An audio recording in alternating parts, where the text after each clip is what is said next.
அன்பிற்குரிய சகோதர சகோதரிகளே, உங்கள் அனைவர் மீதும் எல்லாம் வல்ல இறைவனின் சாந்தியும் சமாதானமும் நிலவட்டுமாக. நபிகள் நாயகம் ஸல்லல்லாஹு அலைஹி வஸல்லம் அவர்கள் ஒரு தனி மனிதருடைய வருகையை பற்றி ஒரு முன்னறிவிப்பு செய்தார்கள் என்று நேற்று பார்த்தோம். அது பற்றி விவரமாக இன்று பார்க்கவிருக்கிறோம்.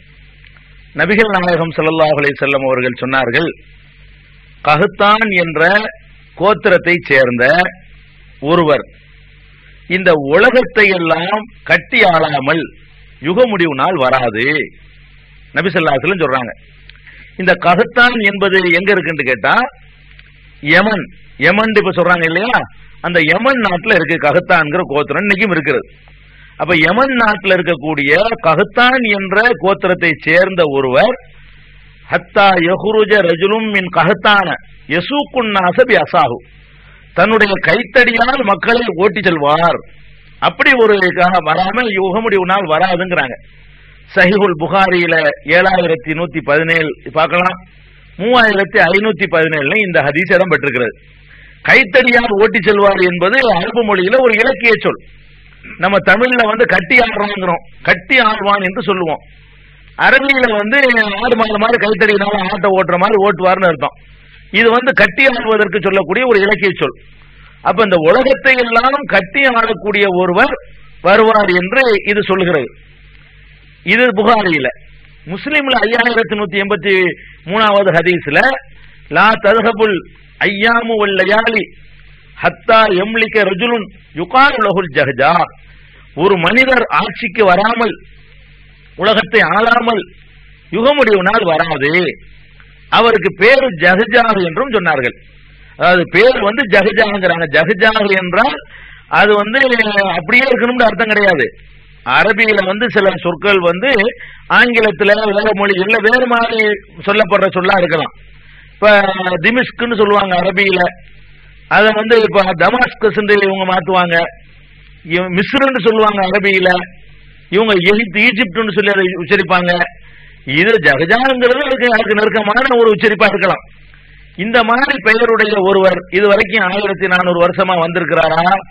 நபிகள் நாயகம் ஸல்லல்லாஹு அலைஹி வஸல்லம் காலத்துல இருந்து இன்றைக்கு வரைக்கும் வந்திருக்கிறாரான்னு கேட்டா ஜஹஜாவுக்கு நெருக்கமான பெயருடைய ஒருவர் வரவும் இல்லை, உலகத்தை எல்லாம் ஒருவர் இன்னும் கட்டி ஆடவும் இல்லை. அப்ப உலகையெல்லாம் கட்டி ஆடுறது மட்டும் சொல்லல, ஒரு கலீஃபா ஆட்சிக்கு வருவாரு, பணத்தை அள்ளி கொடுப்பார், கணக்கே பார்க்க மாட்டாரு என்றும் சொன்னார்கள் நபி ஸல்லல்லாஹு அலைஹி வஸல்லம். அப்ப கணக்கு பார்க்காம மக்கள்கிட்ட கடன் பத்திரம் வெளியிடாத கவர்மெண்ட் அர்த்தம். இன்னைக்கு எல்லாம் கடன் பத்திரம் வெளியிட்டு இருக்கிறான், எவனுமே இதை உரிமை கொண்டாட இயலாது. அப்ப அந்த மாதிரி ஒருவர் வருவார் என்று சொன்னார்களே, இது இன்னும் நிறைவேறல. இன்றைக்கு உலகம் போற வேகத்துல பாஸ்ட்ல பார்த்தா என்னைக்கு வந்தாலும் நிறைவேறிடலாம், பெரிய விஷயம் கிடையாது. அல்லாஹ் நாடிட்டான்னு சொன்னா அது பெரிய விஷயம் கிடையாது. ஆனால் இப்படி ஒண்ணு நடக்கும் என்று நபிகள் நாயகம் ஸல்லல்லாஹு அலைஹி வஸல்லம் சொன்னார்கள். இது 14 நூற்றாண்டுடைய வரலாறை புரட்டி பார்த்து இது மாதிரி எல்லாம் ஒருத்தர் பெரிய பெரிய ஆட்சியாளர்கள் இருந்திருக்கிறாங்களான்னு தேடி பார்த்தோம்னு சொன்னா இந்த தகுதியிலையும் இதுக்கு நெருக்கமான கருத்துப்படவும் யாருமே இன்னும் வரவில்லை. இவ்வளவு சொன்னாங்க, என்னென்னவெல்லாம் சொன்னாங்க, அதெல்லாம் அப்படியே வார்த்தைக்கு வார்த்தை வரிக்கு வரி நிறைவேறினது நம்ம முன்னாடி பார்த்தோம். அல்லாஹ்வுடைய தூதர் என்ற முறையில சும்மா விட்டு அடிக்க முடியாது.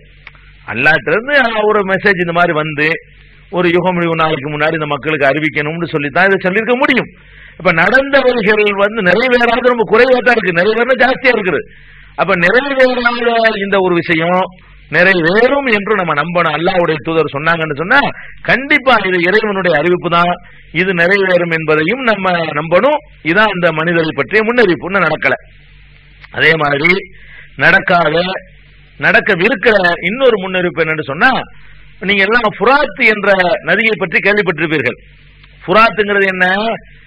ஹுசைன் ரலியல்லாஹு அன்ஹு அவர்களுக்கும் யசீதுக்கும் நடந்த அந்த யுத்தத்தின் போது கூட அந்த ஃபுராத் நதி கரையில தான் நடக்கிறது.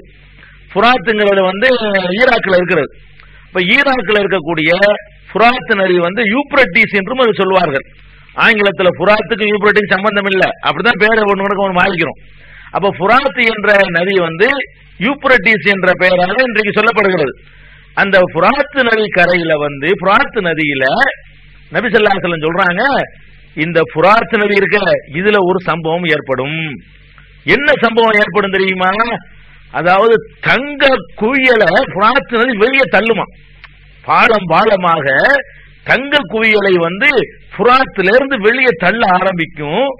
மக்கள் எல்லாம் அதுல சண்டை போட ஆரம்பிப்பாங்க. சண்டை போட ஆரம்பிச்சா என்ன ஆகும்னா 199 பேர் செத்துருவாங்க அடிச்சுக்கிட்டு. நான் எடுப்பேன் நீங்க எடுப்பேன். அவர் தானே தெரியும். தங்கத்தை குவியல் குவியல் வருதுன்னா அவன் அடிச்சுக்கிறாம இருப்பான். அந்த மாதிரி நடக்குமா. இது மாதிரி நடக்கும். முஸ்லிம்களுக்கு எச்சரிக்கை பண்றாங்க, அது மாதிரி உள்ள நேரத்தில் நீங்கள் அதில் எதையும் எடுத்து விடாதீர்கள். அது மாதிரி ஒரு காலம் வறுமையானால் அதை நீங்க எடுத்து விடாதீர்கள் சொல்றாங்க நபி ஸல்லல்லாஹு அலைஹி வஸல்லம். இது சஹீஹுல் புகாரியில 7119வது ஹதீஸாக இதை நீங்க பார்க்கலாம். இந்த மாதிரி அதற்கிட்ட ஒரு இருக்கக்கூடிய யாராவது பார்த்தீர்களானால், அப்படி புராத் என்ற யூப்ரட்டிஸ் என்ற நதியிலிருந்து தங்கம் பாலம் பாலமா வெளியே தள்ளக்கூடிய அந்த காட்சியை நீங்கள் பார்த்தீர்களே, ஆனால் அது கிட்ட கூட நீங்க போவாதீர்கள். எடுத்து அடிச்சுக்கிட்டு சாப்பிடுறவங்க சாப்பிட்டும், நீங்க போகிறாதீர்கள் என்று சொல்லி முஸ்லிம்களுக்கு நபிகள் நாயகம் ஸல்லல்லாஹு அலைஹி வஸல்லம் அவர்கள் அறிவுரை சொல்றாங்க. இதுவே சஹீஹ் முஸ்லிம்ல கூட 2894வது ஹதீஸாக இருக்கிறது. அப்ப ஒவ்வொருத்தரும் நான் தான் எடுப்பேன் சொல்லிட்டு அடிச்சுக்கிட்டு சாப்பிடுவாங்கிற கருத்து இந்த முஸ்லீம்ல இருக்குது. இது நடந்திருக்குதா? நடக்கல. இன்னும் சொல்ல போனா அவங்க சொன்ன யூப்ரட்டிஸ் நதி இருக்கக்கூடிய ஈராக்ல குழந்தைகளுக்கு மருந்துக்கு வழி இல்லை. அங்க தங்கப்பாலத்துக்கு இங்க போவாங்க. இது வரைக்கும் நடக்கல. அது மாதிரி பாலம் பாலமா கிடைச்சிருந்துச்சுன்னா அது பெரிய உலகத்திலே பெரிய பணக்கார நாடா இருக்கும். அந்த மாதிரி இது வரைக்கும் நடக்கவும் இல்லை. இன்றைக்கு அதுக்குரிய அறிகுறி இல்லை. ரொம்ப அந்த மக்கள் வறுமையிலையும் சாப்பாட்டு கஷ்டப்பட்டு கொண்டு இருக்கிறார்கள். ஆனால் இது அல்லாஹ்வுடைய தூதர் சொல்றாங்க, இப்படி ஒண்ணு நடக்கும்னு சொல்றாங்க. நடக்கும்னா நம்ம நடக்கும். பெரிய ஆச்சரியமெல்லாம் இல்லை. பாலங்களா தங்கத்தை கொட்டுறதுங்கெல்லாம் பெரிய விஷயம்லாம் கிடையாது. பூமி ஒரு பரட்டி விட்டானா என்னென்னமோலாம் ஒரு எரிமலையே வருது நம்ம பாக்குறோம். சும்மா தான் இருக்கு, ஒரு மழை பாறையா இருந்துகிட்டு இருக்குது. திடீர்னு பார்த்தா வெட்டிச்சு குழம்பு பத்தி எடுத்து தண்ணி ஆறு மாதிரி ஓடுது. எது ஓடுது? நெருப்பு குழம்பு ஆறு மாதிரி ஓடுற காட்சியை பாக்குறோம். இப்படி எல்லாம் பூமிக்குள்ள எத்தனையோ விஷயங்கள் இருக்கு. மனிதன் பூமிக்குள்ள ஒண்ணு சென்று அடையல. ஏதோ ஒரு வெள்ளப்பள்ளது ஒரு புரட்டி அடிச்சுன்னு சொன்னா என்னென்னமோ கொண்டாந்து வெளியே தள்ளக்கூடிய காட்சிகள் எல்லாம் ஏற்படத்தான் செய்யும். இதுல ஆச்சரியப்படுறதுக்கு ஒண்ணும் இல்ல. இதுக்கு பெரிய அறிகுறி தேவையில்லை. ஒரு மன்னரா வருவாரு, பணம் பெருகும்னு சொன்னா ஸ்டெப் பை ஸ்டெப்பா அப்படி வந்துகிட்டு இருக்கும். அதுக்கு அறிகுறி தேவை. திடீர்னு தள்ளுங்கிறதுக்கு அறிகுறிலாம் வேண்டியது இல்லை. திடீர்னு வெடிச்சுக்கிட்டு வரும்னா திடீர்னு தான் வரும். இதுக்கு எந்த ஒரு அறிகுறியும் தேவையில்லை. அது இன்னைக்கே நடந்துடலாம், நாளைக்கு நடக்கலாம். இது இப்படி கொஞ்சம் கொஞ்சமா 50 காசு முதல் தள்ளி அப்புறம் 1 ரூபாய் தள்ளி அப்படி தள்ளாது. ஒரே நாளில் வெடிச்சுட்டு தள்ளுறதுனால இதுக்கு அறிகுறிகளை தேவையில்லை. அது இன்றைக்கும் கூட அது இருக்கலாம், நாளைக்கும் கூட இருக்கலாம். அது இன்னும் கொஞ்சம் நாள் சென்று கூட நடக்கலாம். ஆனா இதுவரைக்கும் நடக்கலாம் சொல்ல முடியும். இதுவரைக்கும் அந்த யூப்ரட்டிஸ் நதிக்கு வரலாறு இருக்கிறது. அதில் நடந்த முக்கிய நிகழ்வுகளுக்கெல்லாம் ரெக்கார்டு இருக்கிறது. 1400 வருஷமாக இப்படி ஏதாவது அந்த யூப்ரட்டிஸ் நதியில இது மாதிரி பாலம் பாலமா தங்கம் அடி வெளியே தள்ளி இருக்கிறான்னு கேட்டா அப்படி எல்லாம் தள்ளல. அது மாதிரி இல்ல. அது மாதிரி உலகத்துல பழமையான நகரங்கள்ல ஈராக்கும் ஒண்ணு. அந்த ஈராக் மாதிரி இடத்துல பெரிய பெரிய பணத்தை குவிச்சு கூட புதைச்சு கூட வச்சிருக்கலாம். எவனாச்சு அதுகளை கூட மண்ணுக்குள்ள புதைவிட்டு போயிருக்கலாம். அல்லது தங்க பாலமே இருக்கலாம். அல்லது இதை வச்சுக்கிட்டு ஆராய்ச்சி பண்ணி இந்த ஈராக் வறுமையை ஓட்டுற கூட யூஸ் பண்ணலாம். ஏதோ நம்ம ஏரியாவுல தங்கம் கீழே இருக்குது அப்படின்னு சொல்லி இந்த ஈராக்கு புத்தி இருந்துச்சுன்னா கொஞ்சம் ஆராய்ச்சி பண்ணி நிலத்தடியில கூட அது மாதிரி ஏதாவது இருக்குதான்னு ஆராய்ச்சி பண்ணலாம். அது அப்படிலாம் இருந்தா தான் இங்க தள்ள முடியும். அல்லது ஆறுன்னு சொல்றதுனால எங்கிட்ட தான் அடிச்சுக்கிட்டு கூட வரலாம். ஆறுன்னு தானே சொல்றாங்க. இது எப்படிங்கிறது நமக்கு தெரியாது, நடந்தாதான் சொல்ல முடியும். ஆனால் இப்படி ஒண்ணு நடக்கும் என்று நபிகள் நாயகம் ஸல்லல்லாஹு அலைஹி வஸல்லம் சொன்னாங்க. அதுவும் இன்னைக்கு வரைக்கும் என்ன செய்யல, நிறைவேறல. ஆனா நிறைவேறும் என்று நம்ம என்ன செய்யணும், நம்பணும். அது மாதிரி நபிகள் நாயகம் ஸல்லல்லாஹு அலைஹி வஸல்லம் சொன்னாங்க, உலகத்துல ஒரு பயங்கரமான ஒரு யுத்தம் ஒண்ணு நடக்கும், பெரிய போர் நடக்குமா. அந்த போர் எப்படிப்பட்ட போரா இருக்கும்னு கேட்டா, அதாவது ரெண்டும் பயங்கர பெரும் பெரும் 2 சக்திகளுக்கு மத்தியில, அதாவது ரெண்டுமே பயங்கரமான ஆற்றல் மிக்க சக்திகளாக இருக்கும். அந்த 2 பெரிய சக்திகளுக்கு மத்தியில ஒரு யுத்தம் நடக்கும். 2 பேருமே ஒரே ஒரு விஷயத்தான் சொல்லுவாங்க, நாங்க அமைதிக்கு தான் இது செய்யறோம், நாங்க நியாயத்துக்கு தான் செய்யறோம். எல்லா பேரும் போர் செய்யணும் அப்படிதான் சொல்லுவாங்க. 2 பேருமே ஒரே கொள்கையை சொல்லிக்கொண்டு என்ன செய்வார்கள், உலகத்துக்கு சுபிச்சத்துக்கு தான் இந்த யுத்தம் நடக்குதுன்னு சொல்லுவார்கள் போல இருக்கு. இப்படி ஒரு பெரும் சக்திகளுக்கு மத்தியில யுத்தம் நடக்கும்னு சொன்னாங்க. இந்த மாதிரியான ஒரு யுத்தம் என்று சொன்னால் ஒரு 2ஆம் உலக போரா வேண்டாம் சொல்லலாம். அதுவா இருக்குமா, அல்லது வந்து இனிமேல் இந்த ரெண்டு பெரிய சக்திகள், ஏன்னா இப்போதைக்கு ரெண்டு பெரிய சக்தி எங்கன்னு நீங்க நினைக்க கூடாது. செகண்ட்ல மாறும். ஒரு சக்தி ரெண்டு சக்தி ஒரு காலத்துல இருந்துச்சு, இப்ப ரெண்டு போய் ஒண்ணுல வந்து நிக்குது. நாளைக்கு இன்னும் ரெண்டா போகும், 10 கூட போகலாம். பெரிய சக்திகள் எல்லாம் இப்படி வரலாறு மாறி மாறி தான் நடந்து கொண்டிருக்கிறது.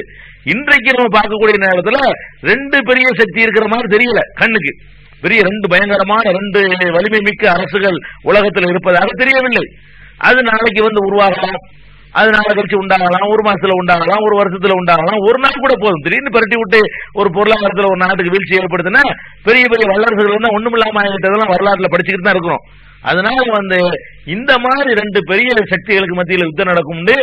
69-36 நபிசல் புகாரி 6936, 3609, 7121 இந்த ஹதீசுகள்ல எல்லாம் இது மாதிரி ஒண்ணு நடக்கும்னு சொன்னாங்க. ரெண்டு பெரிய பயங்கரமான சக்திகளுக்கு இடையில பயங்கரமான மக்தலத்தும் அலீமத்துங்கிறாங்க, பயங்கரமான ஒரு யுத்தம் நடக்கும். சின்ன யுத்தம் கிடையாது, பயங்கர யுத்தம் நடக்கும் அப்படின்னு சொன்னாங்க. அப்படி ரெண்டு பயங்கரமான ரெண்டு சக்திகளுக்கு மத்தியில யுத்தம்னு சொன்னா இந்த உலக போறதான் நினைவுக்கு நமக்கு வருகிறது. அதுவா இருக்குமா, அல்லது வந்து அதுவாக இருந்தால் நிறைவேறிடுச்சு. அதுவாக இருக்குமே ஆனால் நபி ஸல்லல்லாஹு அலைஹி வஸல்லம் அவர்கள் அறிவித்து செய்த முன்னறிவிப்புகள் நிறைவேறிய லிஸ்ட் படிச்சோம் இல்லையா, அதுல சேர்த்துக்கலாம். அப்படி ரெண்டு பயங்கரமான யுத்தம், ஏன்னா அணு ஆயுதங்கள்லாம் அந்த 2ஆம் உலக போர்ல யூஸ் பண்ணப்பட்டுச்சு, அது மாதிரி இருந்துச்சு. அதுவா இல்லாமல் இன்னுமேல் நடக்கக்கூடியதா இருக்குமே ஆனால் நிறைவேற வாய்ப்பு இருக்கிறது. இதுவும் நபிகள் நாயகம் ஸல்லல்லாஹு அலைஹி வஸல்லம் அவர்கள் செய்த இன்னொரு முன்னறிவிப்பு. இது நிறைவேறவில்லை. அடுத்தது பெருமானார் ஸல்லல்லாஹு அலைஹி வஸல்லம் சொன்னாங்க, அரபுல இருக்காங்கள அவர்கள் வந்து பல தெய்வ வணக்கத்தை செய்ய மாட்டார்கள். அதுல ரசூல் ஸல்லல்லாஹு அலைஹி வஸல்லம் பலமுறை முன்னறிவிப்பு செஞ்சிருக்கிறாங்க. அரபுகளை பொறுத்த வரைக்கும் நடவடிக்கை சரியில்லாம இருக்கும், மத்த தனிப்பட்ட வாழ்க்கை சரியில்லாம இருக்குமே தவிர கடவுள் விஷயத்துல ரொம்ப கரெக்டா இருப்பாங்க. அப்படி நம்ம பார்த்துட்டு வர்றோம். இன்னைக்கு வரைக்கும் கூட அவர்கள் கடவுள் நம்பிக்கை விஷயத்தில் ரொம்ப வந்து தெளிவானவர்களாக இருக்கிறத நம்ம பார்க்கிறோம். நடவடிக்கை எல்லாம் நம்மளோட மோசமா இருப்பாங்க, ஆனால் இந்த கடவுள் நம்பிக்கையை பொறுத்த வரைக்கும் ரொம்ப நம்மளை விட கொஞ்சம் உயர்ந்த நிலையில இருக்கிறதையும் நம்ம பார்க்கிறோம். ஆனால் இந்த இவர்களே உலகம் அழிகிறதுக்கு கொஞ்ச நாளைக்கு முன்னாடி என்ன செய்வாங்கன்னு கேட்டா, அந்த காலத்துல தௌசுங்கிற ஒரு கூட்டம் வந்து தங்களுக்கு ஒரு சிலையை வடித்து வணங்கி கொண்டிருந்தார்கள். அத வந்து அரபு நாட்டு பெண்கள் வந்து போய் வணங்க ஆரம்பிச்சிருவாங்க. அதை வணங்குற அளவுக்கு அந்த பழைய நிலைக்கு அப்படியே அந்த இதை தேடி பிடிச்சி அந்த மாதிரியான வேண்டாம் என்று ஒதுக்கப்பட்ட அந்த வழிபாட்டு முறைகளை எல்லாம் அந்த கடவுள் நம்பிக்கையில கூட கடவுள் கொள்கையில கூட அவர்கள்ட்ட மாற்றம் வந்து அப்புறம் தான் அழிப்பான். இதெல்லாம் நடக்காமல் உலகம் அழியாது என்று சொன்னார்கள் பெருமானார் ஸல்லல்லாஹு அலைஹி வஸல்லம் அவர்கள். இது சஹீஹுல் புகாரியில 7116வது ஹதீஸாக பார்க்கலாம். இதுவும் பெருமானார் ஸல்லல்லாஹு அலைஹி வஸல்லம் சொல்லி இன்னும் நிறைவேறாத முன்னறிவிப்பு. இந்த மாதிரி ஒரு இதெல்லாம் யுகமுடிவு நாளுடைய தொடர்புடைய முன்னறிவிப்புகள் இல்ல. பொதுவாக இதெல்லாம் சில நிகழ்ச்சிகள் நடக்கும் என்று சொன்னார்கள். இது போக இப்ப நம்ம முக்கியமா தெரிந்து கொள்ள வேண்டிய விஷயம் என்னன்னு கேட்டா, நாம் வந்து உலகம் அழியும் என்பதை நம்ம நம்பணும். முஸ்லிம்களை பொறுத்த வரைக்கும் இந்த வாழ்கிற உலகம் வந்து காலாகாலத்துக்கும் இருந்து கொண்டே இருக்காது, ஒரு கட்டத்தில் அழிக்கப்பட்டுவிடும். அந்த நேரத்தில் எத்தனை கோடி பேர் இருக்கிறார்களோ எல்லாம் சேர்ந்து ஒரு நாள் அழிக்கப்பட்டு விடுவார்கள். அதோட உலகத்துக்கு முற்றுப்புள்ளி வைக்கப்பட்டு போயிடும். அந்த அழிந்ததற்கு பிறகு எல்லாரையும் திரும்ப கடவுள் இறைவன் அல்லாஹ் உயிராக்கி அவர்களை விசாரிக்காம அவனுக்கு எல்லாம் தெரியும், ஃபார்மாலிட்டிகா விசாரணை நடத்தி அவர்களுக்கு சொர்க்கத்தையோ நரகத்தையோ அதுக்குரிய பரிசுகளை அல்லாஹ் கொடுக்குவான்னு நம்ம நம்புறோம். இதுல ஒரு டவுட் இல்லை. ஆனால் இந்த உலகம் அழிவதற்கு முன்னாடி விரும்பாண்டமான சில நிகழ்ச்சிகள் நடைபெறும். அந்த நிகழ்ச்சிகளை வந்து நம்ம நம்பணும் உலகம் அழிகிறதுக்கு முன்னாடி. ஏன்னா இதுதான் நம்ம நிறைய தெரிஞ்சுக்கிற வேண்டிய விஷயங்கள். கியாமத்து நாளுடைய அடையாளங்கள் என்று இவை சொல்லப்படுகின்றன. கியாமத்து நாள் என்றால் உலகம் அழிகிற நாள். உலகம் அழிகிற நாளைக்கு முன்னாடி அது அழிகிற நாள் எதுங்கிறது யாருக்கும் சொல்ல இயலாது. நபிகள் நாயகம் ஸல்லல்லாஹு அலைஹி வஸல்லம் அவர்களை பற்றி கூட அல்லாஹ் சொல்றான், யஸ்அலூனக அனிஸ்ஸாஅத்தி, கியாமத்து நாளை பற்றி உம்மிடத்திலே கேட்கிறார்கள், ஐயான முர்சாகா, அது எப்ப வந்து நடக்கும், எப்ப அழியும் என்று கேட்கிறார்கள். ஃபீம அன்த மின் திக்ராகா, அது பற்றிய ஞானம் உனக்கு எங்க இருக்கிறது. இலா ரப்பிக்க முன்தகாகா, அது பற்றிய ஞானம் முடிவான ஞானம் உமது இறைவனிடத்தில் தான் இருக்கிறது. இன்னமா அந்த முந்திருமன் யக்ஷாகா, அது பற்றி அஞ்சுகிறவர்களுக்கு நீ எச்சரிக்கை செய்யக்கூடியவர் தானே தவிர வேறு இல்லை என்று அல்லாஹ் சொல்றான். எச்சரிக்கை தான் நீ பண்ண முடியுமே தவிர டேட் இத்தனாம் தேதின்னு சொல்லக்கூடிய அர்த்தம் நான் உனக்கு தரல, உனக்கு தெரியாதுன்னு அல்லாஹ் சொல்றான். இன்னல்லாஹ் இந்தஹு இல்முஸ் ஸாஅ, கியாம நாள் எப்போது என்ற ஞானம் அல்லாஹ்விடத்தில் தான் உள்ளது. உலகம் அழிய நம்ம நம்பணும். எப்ப நீ 2000லயா 2500லயா அதெல்லாம் யாருக்கும் தெரியாது. அது அல்லாஹ்விடத்துல ஒருத்தருக்கும் தெரியாது, அல்லாஹ்வுடைய தூதர்களுக்கே தெரியாது. ஒருத்தருக்கும் அல்லாஹ் சொல்லி தரவே இல்லை. அது லாரி ஜல்லிஹாலி வக்திஹா இல்லாஹுவ, அது உரிய நேரம் வரும்போது அவனை தவிர யாரும் வெளிப்படுத்த இயலாது. அவன் தான் செய்வான். அவன் தனக்கு மட்டுமே உரிய ஒரு ரகசியமாக வைத்திருக்கிற விஷயத்துல ஒண்ணு, உலகம் முடியுனா உலகத்தை அழிக்கிறது எப்போது, அழிக்கிறது முன்னாடியே சொல்லிட்டாங்கன்னு வைங்க, அந்த நாள் வரைக்கும் அக்கிரமம் எல்லாம் பண்ண ஆரம்பிச்சிருவான். ஒவ்வொரு மனிதனுடைய அழிவு நாளை எப்படி எல்லாம் மறைச்சு வச்சிருக்கிறானோ அதே மாதிரி தான் மொத்த உலகத்தின் அழிவு நாளை மறைச்சிருக்கிறான். நான் 2010 தான் இறந்து போவேன்னு தெரிஞ்சா 2009 வரைக்கும் அக்கிரமம் பண்ணிவிட்டு அந்த ஒரு வருஷம் நல்லவனா இருந்துட்டு செத்து போயிடுவேன். அப்ப இப்படி எல்லாம் ஆசைப்பட்டுருவான். இன்னைக்கு தான் சாவுன்னு தெரிஞ்சிருச்சுன்னு சொன்னா அக்கிரமம் ஜாஸ்தியா போயிடும். சாவு எப்ப வரும்னு தெரியாத பயத்தெல்லாம் கொஞ்சத்துக்கு கொஞ்சம் மனுஷன் ஒழுங்கா நடக்கிறான். நமக்கு சாவுறதுக்கு 50 வருஷம் இருக்குன்னு சொல்லும் போது 49 வருஷம் அநியாயம் தான் பண்ணுவான். ஏன்னா கடைசி வருஷம் மன்னிப்பு கேட்டுக்கலாம்ல. அதுக்காக வேண்டி உலகம் நல்லா இருக்கிறதுக்காக வேண்டி தனி மனிதனுடைய கியாமத்தை அழிவை அல்லாஹ் மறைத்து வைத்திருக்கிற மாதிரி ஒவ்வொரு மனுஷனும் தான் எப்ப சாவுன்னு சொல்லவே இயலாது. தற்கொலை பண்ணிக்கிட்டு கூட உங்களால சாவ இயலாது. தற்கொலைக்கு போயிட்டு குலைச்சு வந்துடுறான். அதனால நான் இத்தனை சாவட்டுமான்னு சவால் விட்டுலாம் சாவ இயலாது. அப்ப என்னைக்கு நான் சாவுவேன் என்று எனக்கு தெரியாது, உலகத்தை டோட்டலா எப்ப அழிப்பாங்கிறது யாருக்கும் தெரியாது. அது அல்லாஹ் மறைச்சு வச்சுட்டான். இல்லன்னா அந்த தேதி வரைக்கும் அநியாயம் பண்ண ஆரம்பிச்சிருவாங்க. உலகம் இப்ப இருக்கிறது மோசமா இருக்குது, அதுவும் தெரிஞ்சு போச்சுன்னு சொன்னா ரொம்ப அநியாயம் அதிகமாகி போயிடும். அதனால அல்லாஹ் ரப்பல் ஆலமீன் இந்த மறைச்சிட்டான். நபி ஸல்லல்லாஹு அலைஹி வஸல்லம் அவர்கள்ட்ட கூட ஜிப்ரீல் அலைஹிஸ்ஸலாத்து வஸலாம் அவர்கள் மனிதர் மாதிரியான தோற்றத்துல அவரு கேட்கிறாங்க. அவங்களுக்கு தெரியும், கேட்கிறாங்க. என்ன கேட்கிறாங்க? அகபிர்னி அனிஸா, கியாமத்து நாள் எப்போ வரும், மதஸான்னு கேட்கிறாரு, எப்போ வருங்கிறாரு. அப்ப ரசூல் நபிகள் நாயகம் ஸல்லல்லாஹு அலைஹி வஸல்லம் சொல்றாங்க, மல் மஸ்ஊல் அன்ஹா பி ஆலிம மின ஸாயில், கேட்கிறவரோட கேட்கப்படுறவருக்கு தான் நல்லா தெரியும். எனக்கு என்ன தெரியும், நீ சொல்லித்தானே தெரியும். நீ வானவர எனக்கு சொல்லி தந்தா எனக்கு தெரியுமே தவிர நான் எப்படி சொல்ல முடியும்னு கேட்கிறாங்க நபி ஸல்லல்லாஹு அலைஹி வஸல்லம் அவர்கள். அப்ப என்னைக்கு அழியுங்கிற சமாச்சாரம் உலகத்துல எவராலையும் யாராலையும் கணித்து சொல்லவே இயலாது. ஆனால் நபி ஸல்லல்லாஹு அலைஹி வஸல்லம் சொல்றாங்க, அதைத்தான் சொல்ல இயலாத தவிர உலகம் அழிகிறதுக்கு நெருக்கத்தில் இன்னும் கொஞ்ச நாள் அழிஞ்சிரும், இன்னொரு 100 வருஷத்துல அழிஞ்சு போயிடும், இன்னொரு 200 வருஷத்துல அழிஞ்சு போயிடும் அப்படிங்கிற அளவுக்கு நெருங்கி வரக்கூடிய நேரத்தில் உலகத்துல பயங்கரமான சில நிகழ்வுகள் ஏற்படும். அந்த நிகழ்வுகள் வந்தவுடனே கிட்டேந்து விளங்கிக்கலாம். அது மாதிரியான நிகழ்வுகள் கியாமத்து நாளுடைய அடையாளம் என்று சொல்லப்படுகிறது. அந்த அடையாளங்களை நம்ம தெரிஞ்சு கொள்ளணும். என்ன முக்கியமாக ஒரு சில முக்கியமான அடையாளங்களை சொல்றாங்க. நிறைய அடையாளங்கள், ஆண்கள் விட பெண்கள் அதிகமாவாங்க, பணம் அதிகமாயிரும், அது வரைக்கும் சொன்னமே அதெல்லாம் கூட கியாமத்து நாடு அடையாளம் தான். ஒழுக்கம் கெட்டு போயிரும், பிரச்சாரம் பெருகி போயிரும், தண்ணி அடிப்பாங்க, இதெல்லாம் வேகம் தான். இதெல்லாம் ரொம்ப நெருக்கத்தில் வர்ற அடையாளம் இல்ல, ரொம்ப தூரத்தில் இருக்கும்போது ஏற்படக்கூடிய அடையாளங்கள். நெருக்கத்தில் வரும் பொழுது சில பயங்கரமான நிகழ்வுகள் ஏற்படும். அப்படியான நிகழ்வுகளாக நபிகள் நாயகம் ஸல்லல்லாஹு அலைஹி வஸல்லம் ஒரு 10 நிகழ்வுகளை சொல்றாங்க. 10 நிகழ்வுகள், 10 காரியங்கள் நடக்கும். அது நடந்து முடிஞ்சிருச்சுன்னு சொன்னா உலகம் அழிஞ்சிரும். அந்த 10 தான் கியாமத்து நாளுடைய முக்கியமான அடையாளங்கள். அது மட்டும்தான் அடையாளம் இல்ல, நிறைய இருக்குது. அந்த 10 காரியங்கள் யுக முடிவு நாளுடைய முக்கியமான அடையாளங்கள் என்று நபிகள் நாயகம் ஸல்லல்லாஹு அலைஹி வஸல்லம் சொன்னாங்க. அதுல ரொம்ப முக்கியமானதும் முதலாவதும் ரொம்ப ரொம்ப எல்லா நபிமார்களும் தங்கள் சமுதாயத்துக்கு எச்சரிச்சுட்டு போனதும் என்ன என்று கேட்டா, தஜ்ஜால் என்ற ஒருவன் வரவிருக்கிறான். நபிகள் நாயகம் ஸல்லல்லாஹு அலைஹி வஸல்லம் சொல்றாங்க, யுக முடிவு நாளைக்கு முன்னாடி தஜ்ஜால் ஒருத்தன் ஏற்கனவே இருக்கிறான், படைக்கப்பட்டு இருக்கிறான். அவன் இறைவனால் இறைவனுடைய கண்ட்ரோல்ல கட்டுக்காவலில் வைக்கப்பட்டிருக்கிறான். அவன் யுக முடிவு நாளுக்கு நெருக்கத்திலே வருவான். அவன் தன்னை இறைவன் என்று வாழிடுவான். அவனுக்கு என்று சில ஆற்றல்களும் கொடுக்கப்படும், மக்களை சோதித்து பார்ப்பதற்காக வேண்டி சில ஆற்றல்களும் கொடுக்கப்படும் என்று அவன் தான் தஜ்ஜால். இந்த தஜ்ஜால் என்பவனுடைய வருகையை பற்றி நபிகள் நாயகம் ஸல்லல்லாஹு அலைஹி வஸல்லம் அவர்கள் எச்சரிக்கை பண்றாங்க. அவர்கள் மட்டும் பண்ணல, நபிகள் நாயகம் சொன்னார்கள், நான் மட்டுமில்ல, எனக்கு முன்னர் வாழ்ந்த நூஹ் நபி அவர்கள் தம்முடைய சமுதாயத்துக்கு எச்சரிக்கை பண்ணார், உங்க காலத்துல வந்துட போறான் தஜ்ஜாலு, கவனமா இருங்க.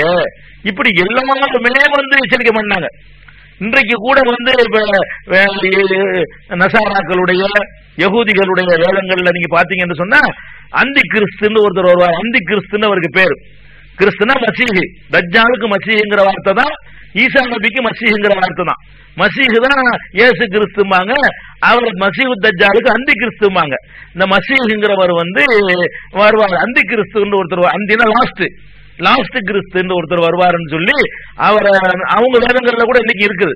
மற்ற சமுதாயத்தினுடைய வேதங்கள்ல கூட இந்த தஜ்ஜாலுங்கிறவனை பற்றிய முன்னறிவிப்பு இருக்கிறது. நபிகள் நாயகம் ஸல்லல்லாஹு அலைஹி வஸல்லம் அவர்கள் சொல்றாங்க, தஜ்ஜால்னு ஒருத்தன் வருவான், அவன் தான் ரொம்ப டேஞ்சரு என்று சொல்லிவிட்டு அவன் வரக்கூடிய காலம், வருவதற்கு முன்னாடி என்னென்ன அறிகுறிகள் ஏற்படும், வந்து அவன் என்னென்ன செய்யுவான், வந்து அவன் செய்யற அட்டகாசம் என்ன, அவனுடைய அழிவு எப்படி ஏற்படும், அவன் அழிந்த பிறகு நெக்ஸ்ட் அப்புறம் என்ன நடக்கும், அல்ல அவன் வரக்கூடிய நேரத்தில் மக்கள் என்ன மாதிரி எல்லாம் கஷ்டப்படுவாங்க, இதுகளை எல்லாம் கூட நபிகள் நாயகம் ஸல்லல்லாஹு அலைஹி வஸல்லம் அவர்கள் முன்னறிவிப்பாக செஞ்சிருக்கிறாங்க. அது ரொம்ப நான் உங்கள் விஷயத்தில் அவனை பத்தி தான் ரொம்ப பயப்படுறாங்கிறாங்க. ஏன் தெரியுமா, தஜ்ஜால் வந்து நான் வைங்க வந்தான்னு சொன்ன இந்த அறகுறை ஈமான்லாம் ஓடியே போயிடும். ஸ்ட்ராங்கா உறுதியா நிக்கிற ஆட்களால தான் நிக்க முடியுமே தவிர அவன் அவ்வளவு சாகசங்கள்லாம் செய்வானாம். அவன் வந்து மனிதன்கிற நிலையெல்லாம் தாண்டி மனிதனால் செய்ய முடியாத பல சாகசங்களை எல்லாம் நிகழ்த்துவான் என்றெல்லாம் குறிப்புகள் கிடைக்கின்றன. அப்ப தஜ்ஜால்ங்கிறவன் வரக்கூடிய என்ன காலத்தில் வருவான், வரும்போது என்ன செய்வான், அவனை வந்து எப்படி எச்சரிக்கையா இருக்கிறது, அப்படி வரக்கூடிய காலத்தில் நீங்கள் அவன் வலையில் வீழ்ந்து விடாமல் இருக்க வேண்டுமானால் நீங்க என்ன செஞ்சால் வீழ்ந்து விடாமல் இருக்கலாம், ஈமானை காப்பாற்றிக் கொள்ளலாம் என்பதையெல்லாம் நபிகள் நாயகம் ஸல்லல்லாஹு அலைஹி வஸல்லம் அவர்கள் நமக்கு எச்சரிக்கை பண்ணியிருக்கிறாங்க. அந்த 10 அடையாளங்கள்ல தஜ்ஜாலையும் தஜ்ஜால் தொடர்பான செய்திகளையும் இன்ஷா அல்லாஹ் நம்ம நாளைய தினம் பார்ப்போம். அன்பிற்குரிய சகோதர சகோதரிகளே, உங்கள் அனைவர் மீதும் எல்லாம் வல்ல இறைவனின் சாந்தியும் சமாதானமும் நிலவட்டுமாக. நபிகள் நாயகம் ஸல்லல்லாஹு அலைஹி வஸல்லம் அவர்கள் யுக முடிவு நாள் மிக அருகில் வரும் பொழுது ஏற்படவிருக்கின்ற 10 நிகழ்வுகளை பற்றி நமக்கு முன்னறிவிப்பு செய்திருக்கிறார்கள்.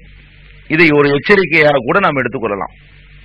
அந்த 10 நிகழ்வுகளிலே ரொம்ப முக்கியமானது, பயங்கரமானது, மிகுந்த கவனமுடன் நாம் இருக்க வேண்டியது தஜ்ஜால் என்பவனுடைய வருகை.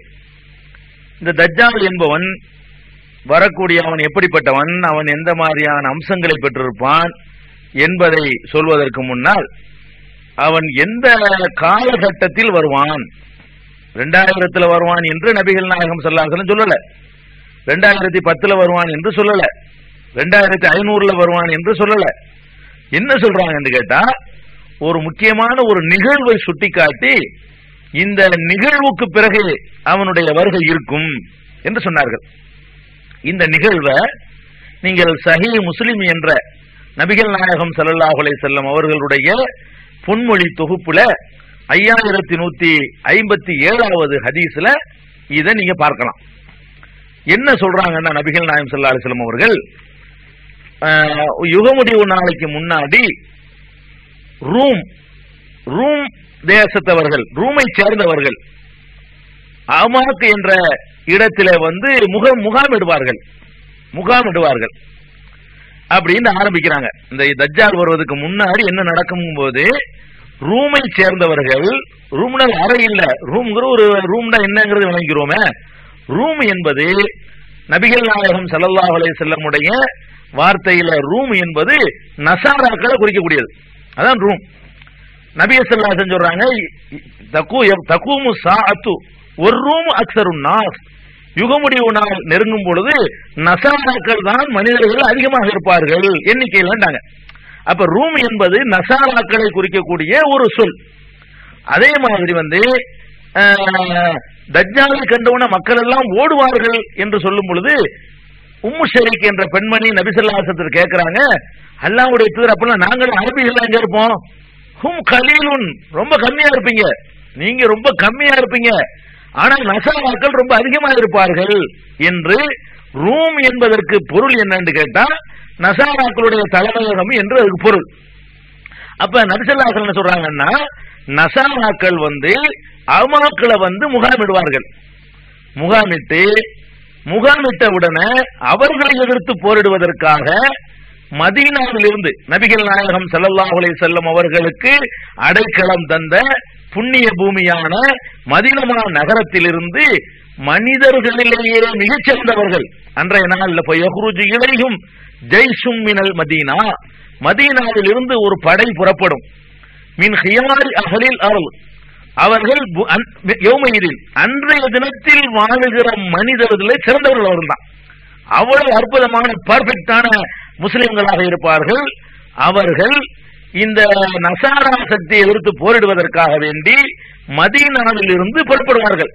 புறப்பட்டவுடனே ஃபைதா தசாஃபு, அணிவகுத்து நிற்கும் பொழுது காலத்தி ரூம், அந்த நசாராக்கள் சொல்வார்கள், ஹல்லு பைனனா ஓ பைனல்லதீன சவோமின்னா நுகாத்திலுஹும், நீங்கள் எங்களிடமிருந்து சிறை பிடித்தவர்களோ எங்களை தனியாக விட்டு விடுங்கள், நாங்கள் அவர்களோடு யுத்தம் செய்ய போகிறோம், ஒப்படைத்து விடுங்கள் என்று கேட்பார்கள். ஃபயகூலுல் முஸ்லிமூன, அப்ப அந்த முஸ்லிம்கள் சொல்வார்கள், லா, முடியாது, வல்லாஹி லா நுகல்லி பைனக்கும் பைன இஹ்வானினா, உங்களை எங்கள் சகோதரர்களோடு உங்களை நாங்கள் விடமாட்டோம், மோத விடமாட்டோம், அல்லாஹ்வின் மீது ஆணையாக விடமாட்டோம் என்று அவர்கள் சொல்வார்கள்.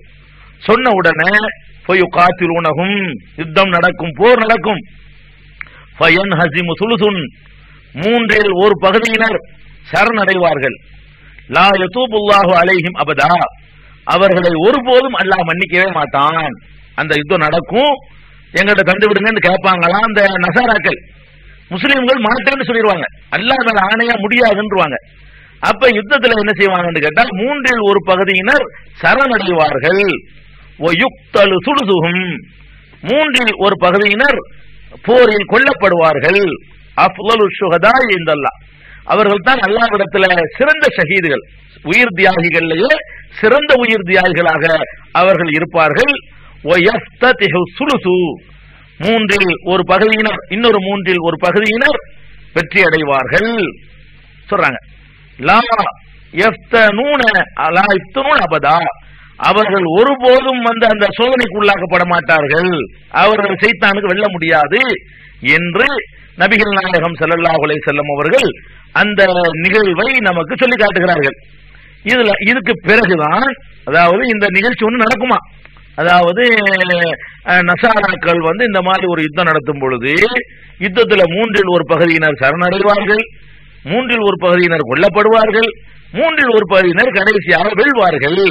இப்படி வென்ற பிறகு அந்த காலகட்டத்தில் தான் தஜ்ஜால் வருவான். முஸ்லிம்கள் வென்று விட்டார்கள் ஒரு நிலைமை வரக்கூடிய நேரத்தில் தஜ்ஜால் வருவான் என்று நபிகள் நாயகம் ஸல்லல்லாஹு அலைஹி வஸல்லம் அவர்கள் சொன்ன இந்த செய்தி சஹீஹ் முஸ்லிம்ல 5157வது ஹதீஸாக இடம்பெற்றிருக்கிறது. அப்ப இது வந்து தஜ்ஜால் வரக்கூடிய காலகட்டத்தை சொல்லுகிற ஒரு ஹதீஸ். தஜ்ஜால்ங்கிறவன் எந்த காலத்துல வருவான்னு கேட்டா இந்த மாதிரி ஒரு நிகழ்ச்சி நடக்கும். அந்த நிகழ்ச்சி நடந்து முடிந்த பிறகு, அதுல முஸ்லிம்கள் வெற்றி அடைந்த பிறகு தஜ்ஜால்ங்கிறவன் வர்றான்.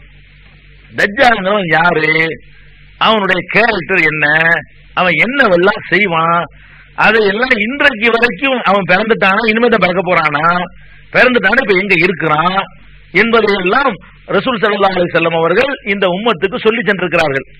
முதலாவது என்ன செய்கிறார்கள் என்று கேட்டா எச்சரிக்கிறாங்க. நபி ஸல்லல்லாஹு அலைஹி வஸல்லம், இன்னி உன்திருக்குமூஹு, நான் அவனை பற்றி உங்களுக்கு எச்சரிக்கை செய்கிறேன். வமா மின் நபியின் இல்லா கத் அன்ஸலஹு கௌமஹு, எந்த ஒரு நபியும் அவனை பற்றி தனது சமுதாயத்திற்கு எச்சரிக்கை செய்யாமல் இருந்ததில்லை. என்னடா எப்ப வருமாங்கிறது எந்த நபிக்கும் தெரியாது. அதனால என்ன செய்வாங்க, உங்க காலத்துல வந்துட்டு ஜாக்கிரதையா இருந்துக்கிறங்க, தஜ்ஜால் வந்துட்டாங்கன்னா ஜாக்கிரதையா இருந்துக்கிறங்க அப்படின்னு சொல்லுவாங்க. லக்கத் அன்ஸலஹு நூஹுன் கௌமஹு, நூஹ் நபி அவர்கள் அவனை பற்றி தன்னுடைய சமுதாயத்திற்கு சொல்லி இருக்கிறார்கள். ஆனால் நான் கூடுதலான ஒரு விவரத்தை உங்களுக்கு சொல்கிறேன். என்ன விவரம் சொல்கிறேன், அதை வேறு நபிமார்கள் யாரும் தங்கள் சமுதாயத்திற்கு சொல்லவில்லை. அது கூடுதல் விவரம் என்னவென்று சொன்னால், இந்த தஜ்ஜால் என்று வரக்கூடியவன் தன்னை இறைவன் என்று சொல்லுவான். அவனுக்கு வந்து ஒரு கண்ணு பாதி, ஒன்றரை கண்ணுமாங்கல்ல, ஒரு முழு கண்ணும் இன்னொரு கண்ணு பாதி கண்ணுமா இருக்கும், ஒன்றரை கண்ணு இந்த மாதிரி இருப்பான். அவன் வந்து உங்களுக்கு இறைவன் ஒன்றரை கண்ணு உள்ளவன் இல்ல, அதனால நீங்க அவன் தன்னை இறைவன் என்று வாழுதுவான். அவன் சராசரி மனிதர் மாதிரி இருக்க மாட்டான். அதாவது எவ்வளவு பளிச்சு அடையாளம் பாருங்க. அவன் எப்ப தோற்றத்தை பார்த்த உடனே நம்ம தெளிவு பண்றோம். ஆனா கெட்டு போயிருவாங்க, அம்பிட்டு போயிடும். தோற்றத்தை பார்த்த உடனேயே நம்ம சரியான வழிக்கு போறதுக்கு தான் அவன் நல்லா படிச்சிருக்கிறான்.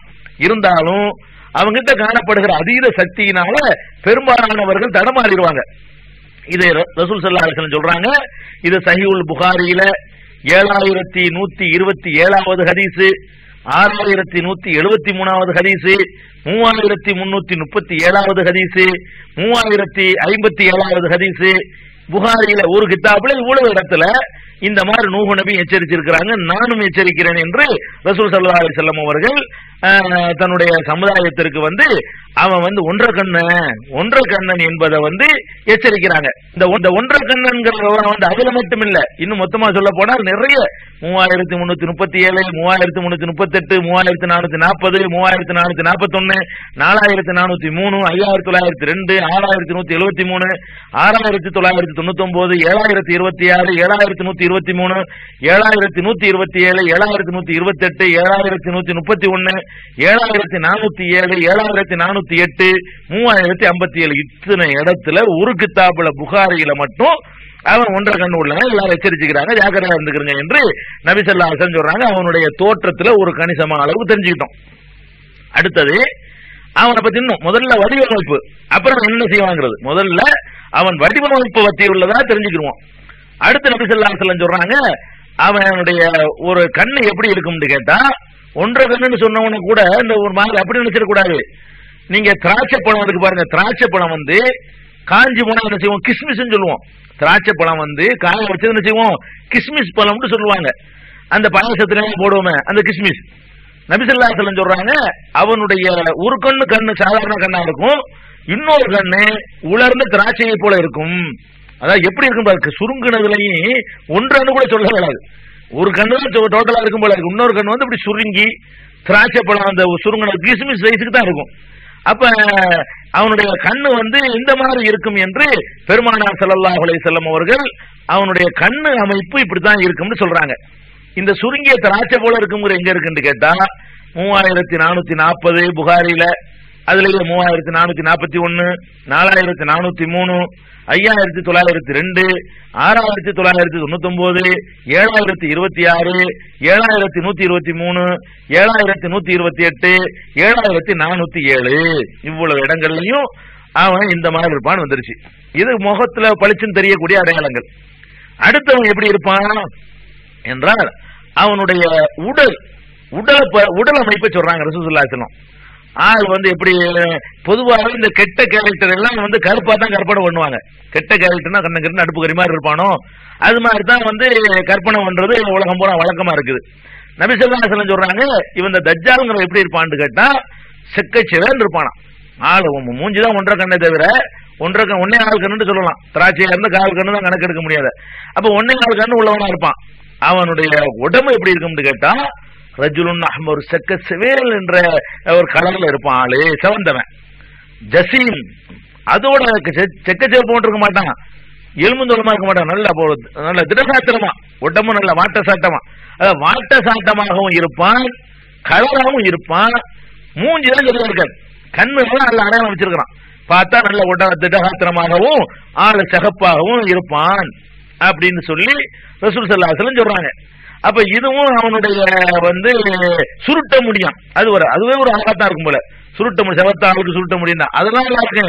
கண்ணுல மட்டும்தான் ஒரு அடையாளம் வச்சிருக்காங்க, ஒரு டேஞ்சர் பாத்துக்கிறங்க அப்படின்னு சொல்லி இது தஜ்ஜாலுடைய ஒரு அடையாளம். தஜ்ஜாலுங்கிறவன் நல்ல சிவப்பா இருப்பான், நல்ல பாட்ட சாட்டமா இருப்பான், சுருட்ட முடி உள்ளவனா இருப்பான். கண்ணு மட்டும் ஒரு கண்ணு திராட்சை மாதிரி இருக்கும். அந்த ஒரு கண்ணு வலது கண்ணு வேற வருது. ஒரு கண்ணுன்னு மொட்டையா சொல்லாம இடது கண்ணு நல்ல கரெக்டான கண்ணா இருக்கும். அது வலது கண்ணு தான் அந்த சுருங்கிய திராட்சை மாதிரி இருக்கும் என்று நபிகள் நாயகம் ஸல்லல்லாஹு அலைஹி வஸல்லம் அவர்கள் சொல்றாங்க. இது போக நம்ம எல்லாம் கெட்டு போயிடக்கூடாதுங்கிறதுக்கான ஒருத்தனுக்கு அதிகமான சக்தி எல்லாம் கொடுத்து அனுப்பும் போது எல்லாரும் ஏமாறத்தான் செய்வாங்க. ஒருத்தன் கடவுள் செய்யற வேலையை நான் செய்யறேன்னு வந்தான்னு சொன்னா நான் தான் கடவுள்னா நம்ப மாட்டாங்களா? அப்ப அல்லாஹ் என்ன பண்றான்னு கேட்டா அப்படி கொடுக்கும் பொழுது அவன் மைனஸ் நிறைய கொடுத்து அனுப்புறான்ல. உன் கண்ணை சரி பண்ணல, நீ என்னடா கடவுள், கேட்கலாமா இல்லையா? நீ கடவுளுங்கிற அதை செய்யணும் இதை செய்யறங்கிற, உனக்கு 2 கண்ணு ஒரே மாதிரி ஆச்சு கேட்டு பார்ப்போம் என்று கேட்கிற அளவுக்கு ஒரு வீக் வச்சிருக்காங்க. இப்படித்தான் அல்லாஹ் எல்லாரும் வச்சிருக்காங்க. யாரையெல்லாம் நீங்கள் கடவுள் தன்மை ஆகாவோன்னு நினைக்கிறீர்களோ அதை விட அது இல்லைன்னு காட்டுவதற்கு நிறைய சான்றுகள் அவர்களிடமே எல்லாம் அமைச்சுதான் வச்சிருப்பான். அந்த மாதிரி இன்னொரு அடையாளம் என்ன தெரியுமா? இந்த 1.5 கண்ணை விட பெரிய அடையாளம் தெரியுமா? அவனுடைய அந்த 1.5 கண்ணுக்கு இடையில 2க்கு நடுவுல அந்த ரேக மாதிரியே என்ன செய்யப்பட்டிருக்குமா? ஒரு எழுத்து, ஒரு அச்சி வச்சிருக்குமா? அல்ல வச்சிருப்பானா? என்ன எழுத்துன்னு கேட்டா, மக்தூபுன் பைன ஐனைஹி காஃபிருன். 2 கண்ணுக்கு நடுவுல, 2 கண்ணு ஒன்னே இருக்குன்னு 2ங்கிறாங்க, 2 கண்ணுக்கு இடையில காஃபிர் என்று எழுதப்பட்டிருக்கும். அந்த காஃபிருங்கிறது கூட ஏதோ ஒரு எழுதப்பட்டிருக்குங்கிறத நம்ம இலக்கியமா சொல்லுவோம்ல, அவன் தலை எழுதியா இருக்குது, அந்த மாதிரி அவன் காஃபிர் எழுதப்பட்டதுன்னா ஒரு தக்தீரை சொல்றாங்கன்னு விளைங்கிற கூடாது. ரசூல் ஸல்லல்லாஹு அலைஹி வஸல்லம் சொல்றாங்க அப்படி கிடையாது, காஃபு ஃபே ரேங்கறாங்க. அத சொல்றாங்க ரசூல் ஸல்லல்லாஹு சொல்றாங்க. சஹீஹ் முஸ்லிம்ல புகாரில வரக்கூடிய ஹதீஸ் எழுதப்பட்டிருக்கும் 7131ல 7404 அப்படி வருது.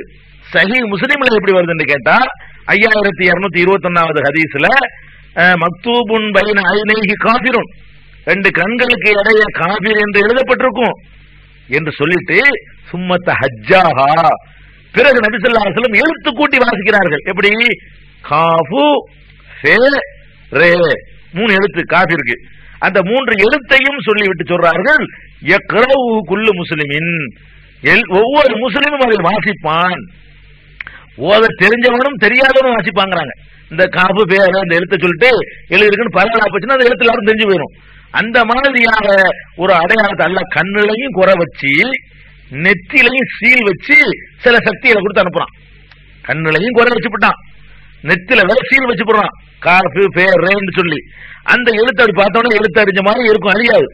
அந்த மாதிரி அல்ல அனுப்பக்கூடிய நேரத்துல மூமின்கள் என்ன செய்வாங்கன்னு கேட்டா, இவனைத்தான் எங்கள் நபிகள் நாயகம் ஸல்லல்லாஹு அலைஹி வஸல்லம் எச்சரிச்சாங்க, இவங்கெல்லாம் கடவுள் கிடையாது, இவனை நாங்க வழிபட மாட்டோம் என்று விழிப்போடு இருந்து கொள்வார்கள். இப்படிங்கிறது இந்த இதுல விளங்குறது. இது ஒண்ணாச்சு. இது அடையாளமாச்சா? இந்த தஜ்ஜாலை பற்றி அவன் என்னென்ன செய்வாங்கிறதுக்கு முன்னாடி நபிகள் நாயகம் ஸல்லல்லாஹு அலைஹி வஸல்லம் அவர்கள், நீங்க அத்தஹியாத்துல ஒரு துஆ கூட இன்னைக்கும் பார்க்கலாம். நம்ம ஓதுறோம், என்ன ஓதுறோம்? மின் ஃபித்னத்தில் மஸீஹி தஜ்ஜால், 4 காரியங்களை விட்டும் நம்மை அத்தஹியாத்துல பாதுகாப்பு தேட சொன்னாங்க ரசூல் ஸல்லல்லாஹு அலைஹி வஸல்லம் அவர்கள். தஷஹுதுல ஓதுவதற்கு சொல்லி தந்ததுல கபர் வேதனையை விட்டு பாதுகாப்பு தேடுகிறேன், கடனை விட்டு பாதுகாப்பு தேடுகிறேன், ஃபித்னத்தில் மஹ்யா வல் மமாத், வாழும் போது மரணிக்கும் போது ஏற்படுகிற சோதனைகள்ல இருந்து பாதுகாப்பு தேடுகிறேன், உமின் ஃபித்னத்தில் மஸீஹி தஜ்ஜால் என்று நம்ம ஓதிக்கொண்டிருக்கிறோம். பெரும்பாலானவர்கள் இந்த துஆ ஓதுவாங்க, வேறவங்க வேற துஆக்களும் ஓதுவாங்க அத்தஹியாத்துல அந்த ஸலவாத்துக்கு பிறகு. அப்ப ரசூல் ஸல்லல்லாஹு அலைஹி வஸல்லம் அவர்களை பொறுத்த வரைக்கும் அவர்கள் என்ன செஞ்சிருக்கிறாங்கன்னு கேட்டா, ஆயிஷா ரலியல்லாஹு அன்ஹா சொல்கிறார்கள், கான யதுஉ ஃபி ஸலாத், நபிகள் நாயகம் ஸல்லல்லாஹு அலைஹி வஸல்லம் அவர்கள் தொழுகையில துஆ செய்வார்கள். எப்படி செய்வார்கள்னா, அல்லாஹும்ம இன்னி அஊது பிக்க மின் அஸாபில் கப்ரி, கபருடைய வேதனையை விட்டு உன்னிடத்திலே பாதுகாப்பு தேடுகிறேன், வ அஊது பிக்க மின் ஃபித்னத்தில் மஸீஹி தஜ்ஜால், மஸீஹு தஜ்ஜாலுடைய ஃபித்னாவை விட்டும் சோதனையை விட்டும் பாதுகாப்பு தேடுகிறேன், வ அஊது பிக்க மின் ஃபித்னத்தில் மஹ்யா வல் மமாத், வாழும் போதும் மரணிக்கும் போதும் ஏற்படுகிற ஃபித்னா சோதனையில் இருந்து நான் உன்னிடத்திலே பாதுகாப்பு தேடுகிறேன், அல்லாஹும்ம இன்னி அஊது பிக்க மினல் மஅஸமி வல் மக்ரமி, உன்னோட பாவத்தை விட்டும் கடன்படுவதை விட்டும் உன்னிடத்திலே பாதுகாப்பு தேடுகிறேன் என்று ரசூல் ஸல்லல்லாஹு அலைஹி வஸல்லம் சொல்லும் பொழுது, இந்த மாதிரி தஜ்ஜாலிடமிருந்தும் பாதுகாப்பு தேடுவதில் ரசூல் ஸல்லல்லாஹு அலைஹி வஸல்லம் உத்தரவும் போட்டிருக்கிறாங்க, தாமும் தேடி இருக்கிறார்கள். அதனால நம்ம சக்தியை கொண்டு அவன் தப்பிக்க இயலாமா. எதுக்கு பாதுகாப்பு தேடுறாங்கன்னா, என்னத்தான் அவன்கிட்ட ஒரு மைனஸ் நம்ம பார்த்தாலும் அவன்கிட்ட செய்து காட்டக்கூடிய அந்த அதீதமான ஆற்றல்கள் பின்னாடி வருது. அந்த ஆற்றல்களை பார்க்கும் பொழுது நம்மளே பிறண்டுருவோம். அப்ப என்ன செஞ்சுக்கிறேன்னு, அல்லாஹ்விடத்துலதான் பாதுகாப்பு தேடிக்கொண்டே இருக்க வேண்டும் என்று சொல்லி ஒவ்வொரு தொழுகையிலையும் நம்ம பாதுகாப்பு தேடிக்கொண்டு வந்தோமையானால், தஜ்ஜால் வரக்கூடிய காலம் இதுவாக இருந்தால், நம்ம சந்திக்கக்கூடிய காலமாக இருந்தால், அவனை கடவுள் என்று ஏற்றுக்கொள்ளாமல் நம்ம ஓரிரை கொள்கையில உறுதியாக நிற்க முடியும். இந்த மாதிரி பாதுகாப்பு தேட வேண்டும் தஜ்ஜாலை விட்டும் அப்படிங்கிறது சஹீஹுல் புகாரியில 833வது ஹதீஸில் நீங்க பார்க்கலாம், 1377 பார்க்கலாம், 6365, 6368, 6376, 6377, 7129, 7287 ஆகிய ஹதீசுகள்ல தஜ்ஜாலை விட்டும் நீங்கள் பாதுகாப்பு தேடுங்கள். என்னமோ ஒரு பெரிய செய்தி, கடன்ல இருந்து பாதுகாப்பு தேடுற மாதிரி, மற்றதுல இருந்து தேடுற மாதிரி, தஜ்ஜாலில இருந்து பாதுகாப்பு தேடுங்கள் சொல்ற அளவுக்கு அது முக்கியத்துவம் கொடுத்து நபிகள் நாயகம் ஸல்லல்லாஹு அலைஹி வஸல்லம் அவர்கள் எச்சரித்திருக்கிறார்கள் என்று சொன்னால், இதுல நம்ம ரொம்ப கூடுதலாக ரொம்ப கவனமாக இருக்க வேண்டும். இந்த தஜ்ஜால் நபிகள் நாயகம் ஸல்லல்லாஹு அலைஹி வஸல்லம் அவர்கள் கூட அவனை மானசீகமாக பார்த்திருக்கிறார்கள். தஜ்ஜாலை பொறுத்த வரைக்கும் அவன் தோற்றம் எப்படி இருக்கும் என்பதை ஒரு கனவில் அவர்களுக்கு காட்டப்படுகிறது. இப்ப சொன்னாங்க, அந்த கண் இப்படி இருக்கும், செவந்தவனா இருப்பான், பாட்ட சாட்டமா இருப்பான். இதுகள் எல்லாம் 7128வது ஹதீஸ் நீங்க புகாரில பார்க்கலாம். அவனை ரசூல் ஸல்லல்லாஹு அலைஹி வஸல்லம் அவர்களை கண்ணா பார்த்திருக்கிறாங்க. கனவுல பார்த்து இது யாருன்னு கேட்கும்போது இவன் தான் மஸீஹு தஜ்ஜால் என்று வானவர்களால் இறைவனால் அவர்களுக்கு பதில் சொல்லப்பட்டிருக்கிறது. அப்ப நபி ஸல்லல்லாஹு அலைஹி வஸல்லம் அவர்களே அந்த தோற்றத்தை பார்த்து தான் இந்த அடையாளத்தை சொல்லி இருக்கிறார்கள் என்பதை நம்ம வணங்கிக்கிறணும். இந்த தஜ்ஜால்ங்கிறவன் சுருக்கமா சொல்ல போனா அவனிடத்துல என்ன இருக்கும்னு கேட்டா, உலகமே உணவுக்கு தயங்குற நேரத்துல, தண்ணீருக்கு தயங்குற நேரத்துல அவன் எப்படிப்பட்ட ஆற்றல் உள்ளவனாக வெளியே வருவான்னு கேட்டா, பயங்கரமான உணவு பொக்கிஷங்கள், அதாவது ரொட்டியால் அவனுக்கு மழை இருக்கும்ங்கிறாங்க. அதாவது அந்த காலத்துல ரொட்டி தான் தெரியும் அந்த காலத்து மக்களுக்கு, அதுக்காக எல்லாம் ரொட்டி திங்கிறாலும் விளங்கிற கூடாது. ரொட்டியினால ஒரு மழை இருக்கும், குடிக்கிறதுக்கு ஒரு ஆறு அவனுக்கு இருக்கும்ங்கிறாங்க. அது இது கொண்டு கருத்து என்னன்னு கேட்டா, உணவும் தண்ணீரும் அவன் கண்ட்ரோலில் இருக்கும். அவன் நினைக்கிற ஆளுக்கு கொடுப்பான், நினைக்கிற ஆளுக்கு கொடுக்க மாட்டான். அந்த அளவுக்கு பொருளாதார சக்தி எல்லாம் அவங்க கையில குவிஞ்சு கிடக்கும்.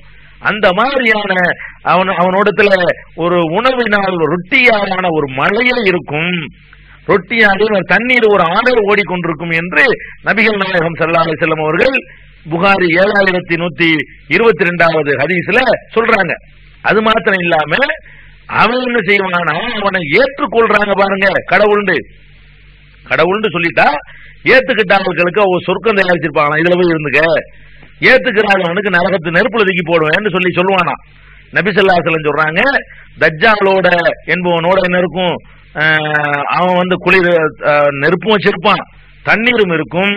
அவன் எது தண்ணீர் என்று சொல்கிறானோ அது சூடா இருக்கும், எதை நெருப்பு என்கிறானோ அது குளிர்ச்சியா இருக்கும் என்று அதுக்கு மயங்கிறாதீங்க, நெருப்புல தூக்கி போடுவேங்கிறதுனால அவனை போய் கடவுள்னு நீங்க ஏத்துக்கிறாதீங்க என்று பெருமானார் ஸல்லல்லாஹு அலைஹி வஸல்லம் எச்சரிக்கை பண்ணினது சஹீஹுல் புகாரி 7130வது ஹதீஸ்ல நீங்க பார்க்கலாம். இதெல்லாம் அவனுடைய ஒரு நிலை.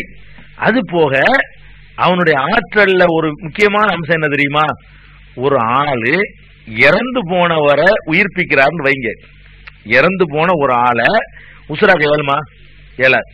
ஒரு ஆள் இறந்து வர உசுறு ஆக்கிட்டாருன்னு வைங்க, அப்ப நீங்க என்ன சொல்லுவீங்க, கடவுள்ன்ற மாட்டீங்களா? கண்டிப்பா இறந்ததை கன்ஃபார்ம் பண்ணியாச்சு, உலகம்லாம் செய்யாது, பாடி வெறும் போனோம். இப்ப ஒருத்தர் வர்றாரு, நோயாளியை பிழைக்க வச்சாவனா நீங்க இப்படி சொல்ல மாட்டீங்க. செத்து போன பாடியை வச்சுக்கிட்டு இந்த வேணும் நான் உசுராக்குற பெண்ணை சொல்றேன்னு சொல்லி உசுராக்குனா என்ன பண்ணுவீங்க, கடவுள்னு சொல்லிடுவீங்க. இதைத்தான் சொல்லுவோம். நம்ம பாருங்க, நம்ம இந்த உம்மத்தை பொறுத்த வரைக்கும் சும்மா இந்த போலிகள் மந்திரம் செய்யறேன் மாயம் செய்யறேன் உடனே அவனுக்கு பின்னாடி ஓட ஆரம்பிச்சிடறோம். தஜ்ஜாலுக்கெல்லாம் அற்புதம் இருக்குன்னு விளங்க மாட்டேங்கிறோம். அப்ப அல்லாஹ் சொன்னதை கேட்கறத விட்டு நம்ம என்ன செய்யறோம், அங்க கராமத்து விளங்குது, இங்க அது விளங்குது, இது விளங்குதுன்னு சொல்லிட்டு போயிட்டு இருக்கிறோம். இவன் என்ன பண்ணுவானா, இறந்தவர்களை கூட உயிர்ப்பிக்குவானா, ஒரு ஆளை கூப்பிடுவானா, கூப்பிட்ட உடனே நீ நான் யாரு என்று தெரியுதான்னு கேட்பானா. தெரியுமே, நீ தான் தஜ்ஜால், உன்னை பத்தி எங்கள் நபிகள் நாயகம் ஸல்லல்லாஹு அலைஹி வஸல்லம் எச்சரிக்கை பண்ணி இருக்கிறார்கள் என்று அந்த மூமின் சொல்லுவான். அப்ப அவன் கேட்பானா, இவன் இப்படி திமிரா பேசுறான், இவனை கொலை பண்ணிட்டு நான் திரும்பி உயிராக்கணும் நீங்க எல்லாம் எடுத்துக்கிறீங்களா அப்படின்னு கேட்பானா. எல்லாம் சரின்ற உடனே அந்த ஆளை கொலை பண்ணிவிட்டு திரும்ப உயிராக்குவானா. ஒரே ஒரு தடவை செய்யாது, அதுக்கான இப்பவும் செய்ய மாட்டான். ஒரு டைம் அப்படி எல்லா உலகத்துக்கெல்லாம் டிக்ளேர் பண்ணிவிட்டு இந்த செத்தால நான் கொண்டு விட்டு உசுராக்குறேன் மானா. அது மாதிரி கொண்டுட்டு உசுராக்குற மாதிரி ஒரு பவர் ஒரு நேரத்துக்கு உலகம் அழிகிற காலம் தான். எல்லாம் இயற்கையா கரெக்டா நடந்துகிட்டு வந்தாலும் உலக முடிவு நாள்ல யாருக்கு மேல நடக்க போகுது எல்லாமே. அதனால சில அதிசய நிகழ்வுகளை நல்லா நிகழ்த்தி காட்டுறான். சொல்லிட்டு அந்த மாதிரியே செய்வான் அப்படின்னு சொல்றாங்க. இது சஹீஹுல் புகாரியில 7132வது ஹதீஸ்லயும் பார்க்கலாம், 1882வது ஹதீஸ்லயும் பார்க்கலாம். அப்ப வந்துகிட்டு உணவெல்லாம் அவங்க கையில, பானம் எல்லாம் அவங்க கையில, சொர்க்கம்னு சொல்லி என்னத்தையோ பண்ணி வச்சிருப்பான், நரகம்னு சொல்லி என்னத்தையோ பண்ணி வச்சிருப்பான். இது போக என்ன செய்வான்னு கேட்டா ஒரு ஆளை மட்டும் ஒரு அடையாளத்துக்காக வேண்டி மறுபடியும் செய்ய மாட்டான்னு சொல்றாங்க. அடையாளத்துக்கு அவனுக்கு கொண்டு விட்டு உசுரா இப்படி ஒருத்தன் வந்தா கடவுளுங்க மாட்டீங்களா, பண்ணிடக்கூடாது. ஏன்னு அந்த மைனஸ் சொல்லுதான், அவனுடைய கண்ணு சரியில்லை, அவன் நெத்தில எழுதி இருக்குது, இவன் எப்படி கடவுளா இருப்பான், அவனுடைய கண்ணு ஒன்றரை கண்ணா இருக்கும் பொழுது அவன் எப்படி கடவுள், அவன் அதை சரி பண்ண முடியல அவனுக்கு அப்படின்னு தான் யோசிக்கணும்னு சொல்லி பெருமானார் ஸல்லல்லாஹு அலைஹி வஸல்லம் அவர்கள் அவனை பற்றி ஒரு எச்சரிக்கை பண்ணிடுறாங்க. இந்த மாதிரியான ஒரு அடிப்படையில தான் தஜ்ஜால்ங்கிறவன் வருவான் சொல்லிட்டாங்களா. சரி, இப்படி வரும் பொழுது அவனை பற்றி இன்னும், அதாவது தஜ்ஜால தான் முழுமையாக தெரிஞ்சு ரசூல் ஸல்லல்லாஹு அலைஹி வஸல்லம் சரி, ஏனைய நபிமார்களும் சரி, யாரை பத்தி ரொம்ப அதிகமா எச்சரிக்கை பண்ணாங்களோ அவனை பத்தின முழு விவரத்தை நம்ம தெரிந்து கொள்ள வேண்டும். இன்ஷா அல்லாஹ் தஜ்ஜால் குறித்த மேலும் சில செய்திகள் இருக்கின்றன. அவனுடைய அழிவு வரைக்கும் வந்தா தான் அவனை பத்தின முழு செய்தி கிடைக்கும். அதை பற்றி நாளை தினம் பார்ப்போம். அஸ்ஸலாமு அலைக்கும் வரஹ்மத்துல்லாஹி வபரகாத்துஹு. அன்புள்ள சகோதர சகோதரிகளே, உங்கள் அனைவர் மீதும் அல்லாஹ்வுடைய சாந்தியும் சமாதானமும் நிலவட்டுமாக. இந்த புனிதமிக்க சஹர் நேரத்திலே நபிகள் நாயகம் ஸல்லல்லாஹு அலைஹி வஸல்லம் அவர்கள் யுக முடிவு நாளின் போது மனிதகுலம் சந்திக்கவிருக்கின்ற மாபெரும் தீய சக்தி தஜ்ஜாலை குறித்து சொல்லி இருக்கின்ற சில செய்திகளை நாம் நேற்றைய தினம் அறிந்தோம். அதன் தொடர்ச்சியாக அவனை பற்றிய வேறு சில செய்திகள் என்னவென்றால், இந்த தஜ்ஜால் என்பவன் வரக்கூடிய காலம் அந்த நசாராக்களோட யுத்தம் நடந்த பிறகு, பெரிய யுத்தம் நடந்த பிறகு அவன் வருகிறான். அந்த ஹதீஸ்ல நம்ம பார்த்தோம். எங்க வருவான் என்று சொன்னால், நபி ஸல்லல்லாஹு அலைஹி வஸல்லம் அவர்கள் குராசான் மஷ்ரிக், அதாவது கிழக்கு திசையில் தான் அவன் வருவான். அங்க ஒரு ஊர் இருக்கிறது, அந்த ஊருக்கு பேரு குராசான். அவனை ஒரு அகன்ற முகத்துக்கு சொந்தக்காரர்களான ஒரு கூட்டத்தினர் பின்தொடர்ந்து வருவார்கள் என்று நபிகள் நாயகம் ஸல்லல்லாஹு அலைஹி வஸல்லம் அவர்கள் சொன்னது சுனன் திருமதியில இருக்கிறது. அதே மாதிரி ஈராக்குக்கும் ஷாம்னா சிரியாவுக்கும் ஈராக்குக்கும் இடையிலும் அவன் வருவான் என்றும் இருக்கிறது. அப்ப ரெண்டு இடம் சொல்லப்பட்டிருக்கிறதுனால அவன் அந்த குராசான்ல இருந்து புறப்பட்டு, ஏன்னா அவனுடைய பயணம் இப்படித்தான் வரும்னு சொல்லப்படுது. அவனுடைய பயணம் எப்படி இருக்கும்னு கேட்டா, குராசான்ல இருந்து, குராசான் என்பது இப்ப உள்ள ஆப்கானிஸ்தானுடைய ஒரு பகுதி, குராசான்ல இருந்து அவன் புறப்பட்டு அப்புறம் ஈராக்கு சிரியாவெல்லாம் வந்து மதீனா வரைக்கும் நெருங்கி வந்துருவான் என்று ஹதீஸ் இருக்கிறது. இப்படித்தான் அவனுடைய பயணம் இருக்கும் என்ற காரணத்தினால ஸ்டார்டிங் குராசானா தான் இருக்க முடியும். இந்த குராசான் என்ற பகுதியிலிருந்து அவன் வருவான் என்று அந்த ஹதீஸ்ல நம்ம பார்க்கிறோம். ஏரியாவும் தெரிஞ்சு போச்சு. ஓரளவுக்கு அவன் வருவதற்கு முன்னாடி நடக்கக்கூடிய ஒரு யுத்தத்தை பற்றியும் நபி ஸல்லல்லாஹு அலைஹி வஸல்லம் அவர்கள் எச்சரித்து விட்டார்கள். இப்படி போய் கொண்டிருக்கும் பொழுது மதீனா நகரம் இருக்கு பாருங்க, அவன் இங்க இருந்து ஈராக்ல இருந்து குராசான்ல இருந்து ஈராக் வழி அப்படியே போனான்னு சொன்னா மதீனாவுக்கு அவன் நுழைய முடியாதான். ரசூல் ஸல்லல்லாஹு அலைஹி வஸல்லம் சொல்றாங்க, மதீனாவை பொறுத்த வரைக்கும் இது புண்ணிய பூமி. இந்த மதீனாவை சுற்றி காவலுக்கு அல்லாஹ் 7 வாசல் வழியாகவும் 7 நுழைவாயில்கள் அன்றைய தினம் இருக்கும். இப்ப எவ்வளவு இருக்கு நமக்கு தெரியல. மதீனாவுல 7 நுழைவாயில்கள் இருக்கும். ஒவ்வொரு வாயிலையும் வானவர்கள் நிற்பார்கள். தஜ்ஜால் உள்ள நுழைய முடியாது என்று நபிகள் நாயகம் ஸல்லல்லாஹு அலைஹி வஸல்லம் அவர்கள் சொல்கிறார்கள். அது தஜ்ஜாலோட தான் இந்த காலராவை பத்தி நம்ம ஏற்கனவே பார்த்திருக்கோம். ஒரு ஹதீஸ், மதீனாவுல காலராவும் வராதுன்னு இது வரைக்கும் வரல. அதே ஹதீஸுடைய தொடர்ச்சியா தான் தஜ்ஜால் அங்க வரமாட்டான் என்று சொல்றாங்க. அப்ப தஜ்ஜாலுடைய அந்த வரக்கூடிய நேரத்துல மதீனாவுல ஒரு 3 பூகம்பம் ஏற்படுமா. அதுக்கு பயந்துகிட்டு சில ஆளுக்கு நம்பிக்கை குறைஞ்சவர்கள் வெளியில காத்துக்கிட்டு இருக்கிற தஜ்ஜால்கிட்ட ஓடி போயிருவாங்களே தவிர தஜ்ஜால் மதீனாவுக்கு வருவதை விட்டு தடுக்கப்பட்டு விடுவான் என்பதும் நபிகள் நாயகம் ஸல்லல்லாஹு அலைஹி வஸல்லம் உடைய முன்னறிவிப்பு. இது சஹீஹுல் புகாரியில 7473, 7134, 7133, 5731, 1880, அதே மாதிரி 7125, 7124 ஆகிய ஹதீசுகள்ல எல்லாம் இந்த நிகழ்ச்சிகளை நீங்க பார்த்துக் கொள்ளலாம். அப்ப இந்த தஜ்ஜால்ங்கிறவன் இந்த காலத்துல வர்றான், இன்னென்ன மாதிரி காரியங்கள் செய்யறான். அது போக அவனுடைய வரக்கூடிய நேரத்துல நாம அவனை சந்திக்க வேண்டி வந்துடும். அப்ப என்ன ரசூலுல்லாஹி ஸல்லல்லாஹு அலைஹி வஸல்லம் ரொம்ப பயப்படுறாங்க. என்ன சொல்றாங்கன்னு கேட்டா, நான் இருக்கிற காலத்துல அவன் வந்து விடுவானேயானால் அவன் விஷயத்திற்கு நான் பொறுப்பேற்றுக் கொள்வேன், நான் பார்த்துக்குவேன், மக்களை வழிகட விடாமல் நான் தடுத்து விடுவேன். எனக்கு பிறகு அவன் வருவானேயானால் உங்களில் ஒவ்வொருவரும் தம்மை தாமே தான் காத்துக் கொள்ள வேண்டும், எல்லாத்தையும் பரட்டி விட்டுருவான் என்று பெருமானார் ஸல்லல்லாஹு அலைஹி வஸல்லம் எச்சரிக்கை பண்றாங்க. அதுக்காக வேண்டி ஒரு கேடயமாக நமக்கு ஒரு கேடயத்தையும் தந்து விட்டு சென்றிருக்கிறார்கள். என்ன கேடயம் என்று கேட்டால், பெருமானார் ஸல்லல்லாஹு அலைஹி வஸல்லம் சொல்றாங்க, அவன் வந்து ஒரு இளைஞனாக இருப்பான். அதெல்லாம் சொல்லிவிட்டு அந்த காலத்துல அப்துல் உஸ்ஸான்னு ஒருத்தன் இருந்திருக்கான். அந்த அவரை போன்ற தோற்றத்தில் இவன் இருப்பான் என்று சொல்லிட்டு சொல்றாங்க, ஃபமன் அதரகஹு மின்கும், உங்களில் யாராவது அவனை அடைந்து விட்டீர்களேயானால் ஃபல்யக்ரா அலைஹி ஃபவாத்திஹ சூரத்தில் கஹஃப். கஹஃப் என்றால் குகைன்ற ஒரு சூரா இருக்குது, அந்த 17வது சூரா. கஹஃப் என்ற சூராவின் ஆரம்ப வசனங்களை 18வது சூரா நினைக்கிறேன், ஆரம்பத்தில் உள்ள வசனங்களை அவன் மீது ஓதட்டும். அல்ஹம்துலில்லாஹி அல்லதி அன்ஸல அலா அப்திஹில் கிதாப் வலம் யஜஅல் லஹு இவஜா என்று சொல்லி ஆரம்ப வசனங்களை அவன் மீது ஓதட்டும் என்று பெருமானார் ஸல்லல்லாஹு அலைஹி வஸல்லம் சொல்றாங்க. அது ஒரு கேடயமா அமையுமா. அவன் வழிகெடுக்க வரும் பொழுது இந்த சூறாவை ஓதிட்டோன்னு சொன்னா அவன் வந்து பின்வாங்கிடுவான், நம்மளை கெடுத்துட மாட்டான், அவனுடைய அந்த போதனைகள்ல நம்ம மயங்கிட மாட்டோம் என்று சொல்லி வழிமுறையையும் நபிகள் நாயகம் ஸல்லல்லாஹு அலைஹி வஸல்லம் அவர்கள் நமக்கு சொல்லி தந்திருக்கிறாங்க. இப்படி வர்றான்ல தஜ்ஜால், வந்தா எவ்வளவு காலத்துக்கு அவன் இருப்பான்? இப்படி ஒருத்தன் வந்துட்டான், ஒரு 1000 வருஷம் இருப்பானா, 500 வருஷம் இருப்பானா என்று கேட்டால் அவன் எவ்வளவு காலத்துக்கு அவன் இருப்பான் என்பதையும் நபிகள் நாயகம் ஸல்லல்லாஹு அலைஹி வஸல்லம் சொல்றாங்க.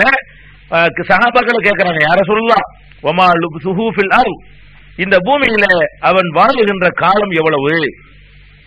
நபி ஸல்லல்லாஹு அலைஹி வஸல்லம் சொல்றாங்க, 40 யௌமன், 40 நாட்கள் அவன் இந்த உலகத்துல இருப்பான். இந்த பூமியில அவன் வெளிப்பட்ட பிறகு எவ்வளவு நாளைக்கு இருப்பான்னு கேட்டா வெறும் 40 நாள் தான். 40 நாளைக்கு நம்ம ஸ்டடியா இருந்துக்கிற வேண்டியதான். ஆனா அந்த 40 நாள் என்பது உங்க 40 நாள் எங்க 40 நாள் இல்ல, இது வேற மாதிரி 40 நாள்.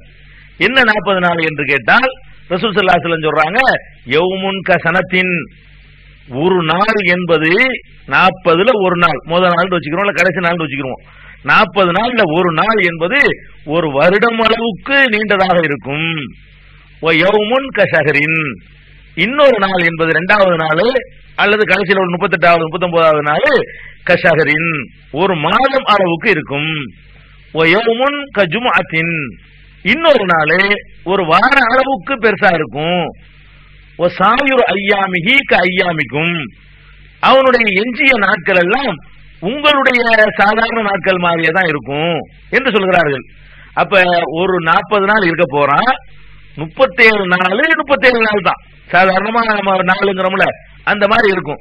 ஒரு நாள் ஒரு வாரம் அளவுக்கு இருக்கும், ஒரு நாள் ஒரு மாசம் அளவுக்கு இருக்கும், இன்னொரு நாள் ஒரு வருஷம் அளவுக்கு இருக்கும் என்று பெருமானார் ஸல்லல்லாஹு அலைஹி வஸல்லம் அவர்கள் அந்த கணக்கையும் சொல்றார்கள். இது சஹீஹ் முஸ்லிம்ல 5228வது ஹதீஸ்ல இதை பார்க்கலாம். அப்ப கூட சஹாபாக்கள் அப்போ அவர்களுக்கு வணக்க வழிபாடுகளை தான் அக்கறை. இதை பத்தி சொல்லிட்டு இருக்கும்போது கூட சஹாபாக்கள் கேட்கிறாங்க, அல்லாஹ்வுடைய தூதரே, ஒரு நாள் அளவுக்கு ஒரு நாள், ஒரு வருஷம் அளவுக்கு ஒரு நாள் இருக்கும்னு சொன்னீங்களே, அந்த நாளில் ஒரு நாளைக்கு உரிய தொழுகை தொழுதா போதுமான்னு கேட்கிறாங்க. அதாவது 37 நாளைக்கு பிரச்சனை இல்லை, ஒரு நாள் வந்து ஒரு வருஷம் அளவுக்கு இருக்கும்ங்கிறீங்களே, அதாவது இரவு பகல் வருவது ஒரு வருஷம் ஆயிரும். ஒரு வருஷம்னா நீங்க ஒரு வருஷம் தான் எடுத்துக்கொள்ளணும். ஏன்னா சில பேரு நமக்கே வந்து சில கவலைகள் இருந்தோன்னு வைங்க, ஒரு நாள் போறது ஒரு யுகம் போற மாதிரி தெரியும், சந்தோஷமா இருந்தோன்னு வைங்க நேத்து போன மாதிரி போயிடும். கல்யாண மாப்பிள்ளை கேட்டீங்கன்னா 30 நாள் வீட்டுல இருந்திருப்பான், அதுக்குள்ளாரையும் போயிடுச்சேன்னு சொல்லுவான். அவன் சோகத்தில் இருக்கிறவனை கேட்டு பாத்தீங்கன்னு சொன்னா ஒரு நாள் போறது ஒரு யுகம் போற மாதிரி இருக்குமா, அந்த அர்த்தம் இல்லை. இது ரசூல் ஸல்லல்லாஹு அலைஹி வஸல்லம் சொல்றது நெசமாவே சொல்றாங்க. என்ன சொல்றாங்க, ஒரு நாள் என்பது அது 24 மணி நேரத்துக்கு பதிலா 365 நாள் கடப்பதற்கு எவ்வளவு ஆகுமோ அவ்வளவு ஆகும் என்ற கருத்தை தான் சொல்றாங்க ரசூல் ஸல்லல்லாஹு அலைஹி வஸல்லம். அப்ப வந்து ஒரு வருஷம் அளவுக்கு அது சுலபா இருக்கும் போது சஹாபாக்கள் கேட்கிறாங்க, அல்லாஹ் சூரியனுடைய என்ன இது மாதிரி சுலபமாகிறது வந்து ஒரு அர்த்தம் இருக்கு. அதுல என்ன அர்த்தம் இருக்குன்னு கேட்டா, பிறகு ரசூல் ஸல்லல்லாஹு அலைஹி வஸல்லம் ஒரு அடையாளம் சொல்றாங்க. என்ன சொல்றாங்கன்னா, வந்து சூரியன் வந்து கிழக்க உதிக்கிறதுக்கு பதிலாக மேற்கு உதிக்கும்ங்கிறாங்க. அது பின்னாடி நம்ம விளக்க இருக்கிறோம். மேற்கு உதிக்கிறதுன்னா என்ன நடக்கணும்னா, பூமி வந்து ரிவர்ஸா சுத்தணும், அப்பதான் மேற்கு உதிக்கும். இப்ப எப்படி சுத்திக்கிட்டு இருக்குதோ அதுக்கு நேர் மாத்தமா சுத்தினாதான் கிழக்க உதிக்கிறதுக்கு பதிலாக மேற்கு உதிக்கும். அந்த தலைப்பை பேசும்போது நம்ம அங்க வந்துக்குருவோம்.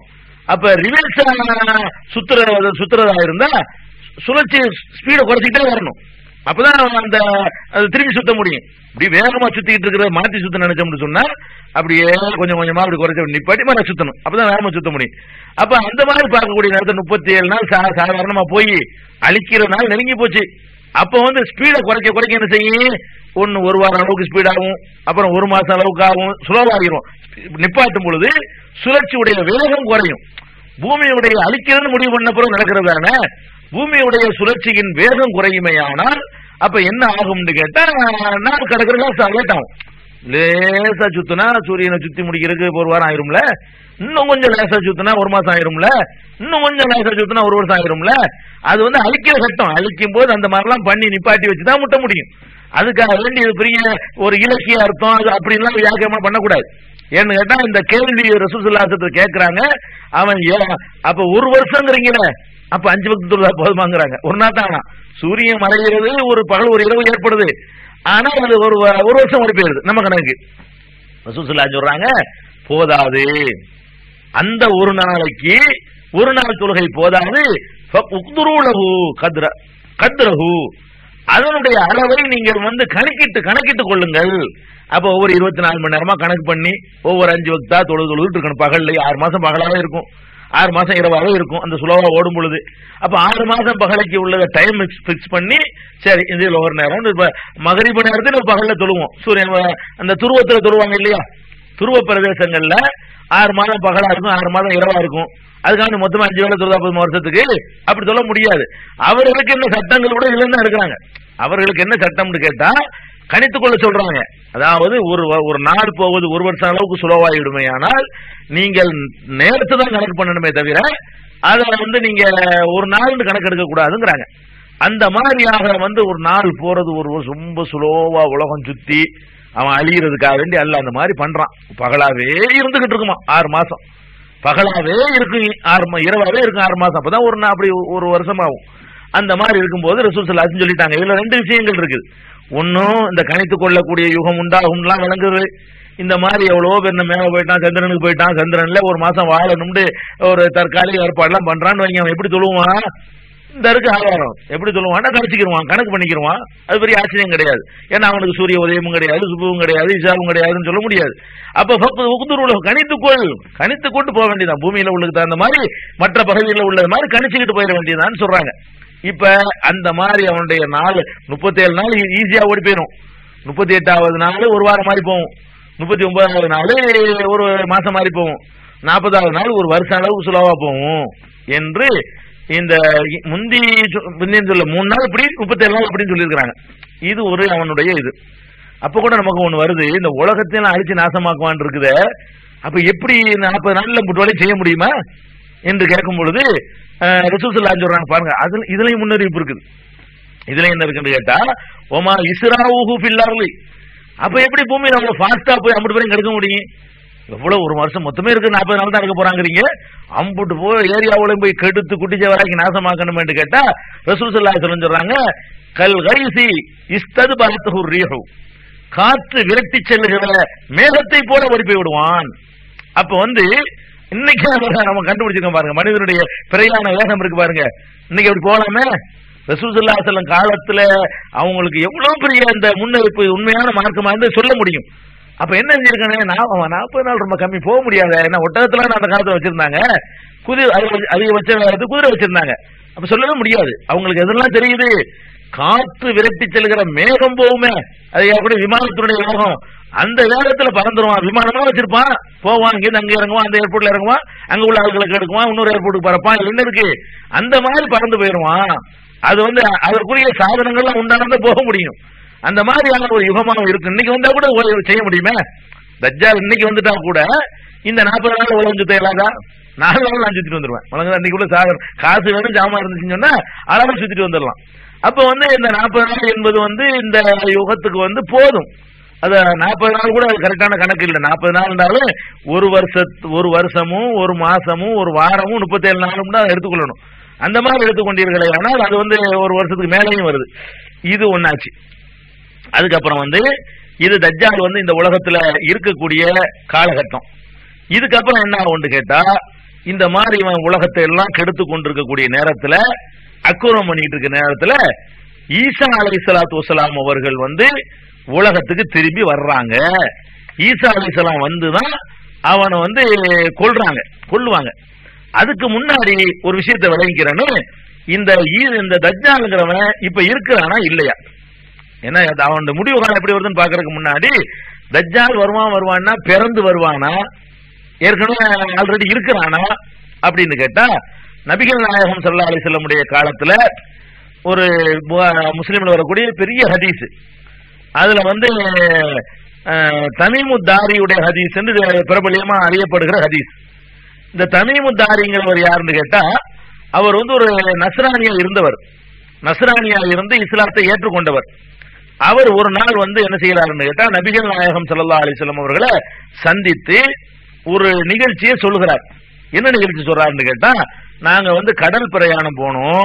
யாரே ஒரு நஸ்ரானி அவரு இஸ்லாத்துக்கு வர்றாரு, பெருமானார் ஸல்லல்லாஹு அலைஹி வஸல்லம் இஸ்லாத்தை ஏற்றுக்கொண்டு தான் கண்ட ஒரு அதிசய நிகழ்ச்சியை சொல்லி காட்டுறாரு.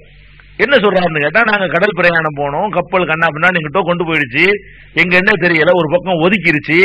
ஒதுக்குன உடனே அங்க இருந்து ஒரு கரையில ஏறி அப்படியே போய் உள்ள போனா, அங்க ஒரு இடத்துல ஒருத்தன் கட்டப்பட்டு இருந்தான். அவன்கிட்ட போய் நீ யாரு என்னன்னு விசாரித்தோம். அவன் தான் தஜ்ஜால்னு சொன்னான். இந்த உலகத்துல உள்ள பல முகமது வந்துட்டாரா, இறுதி நபி வந்துட்டாரான்லாம் கேட்டான். அதுக்கு பிறகு ஒரு சிலருக்கு வர்றாரு. அவர் ஒரு ஆள் தான் உலகத்துல நினைஞ்சிருக்காரு. ஏதோ ஒரு கடற்பகுதியில கப்பல் போய் தட்டுப்பட்டு அதை ஒதுங்கி அதுல இருந்து ஒரு தரமட்டத்துக்கு போய் அப்படியே ஒரு தூரத்துல போனா ஒரு இடத்துல ஒரு குகையில அவன் கட்டப்பட்டவனாக இருக்கிறான். அவன்கிட்ட இந்த பல விஷயங்களை அவன் கேட்கறான். பெரிய ஹதீஸ் அது. அதை நீங்க பாத்துக்கலாம். 5235 ஹதீஸ்ல நீங்க பார்க்கலாம். தமீமுத்தாரியுடைய ஹதீஸ்ன்னு சொல்லி அது பிரபலியமா சொல்லப்படும். இந்த செய்தி அவர் போய் தஜ்ஜால் எல்லாம் பார்த்துட்டு அவன் சொன்னது கடைசி காலத்துல வர இருக்கிறது, இதெல்லாம் ரசூலுல்லாஹ் அவர் சொல்றாரு.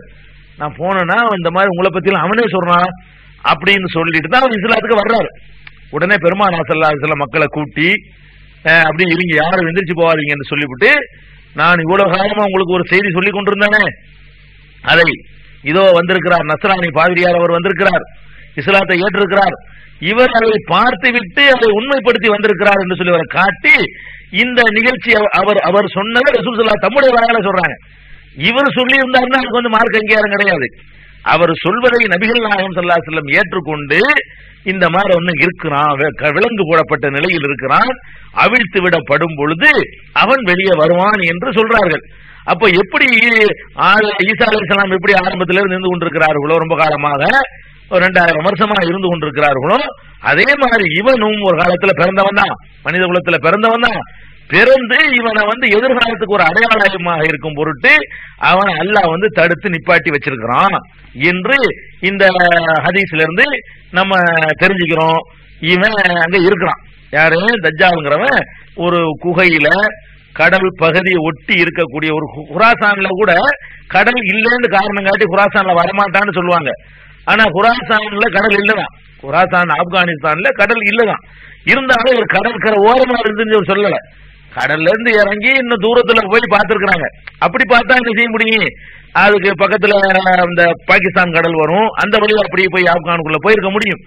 அப்ப இது அந்த இருக்கிறான் என்பதற்கு ஒரு ப்ரூஃப். இன்னும் பிறந்து வரணும் கிடையாது.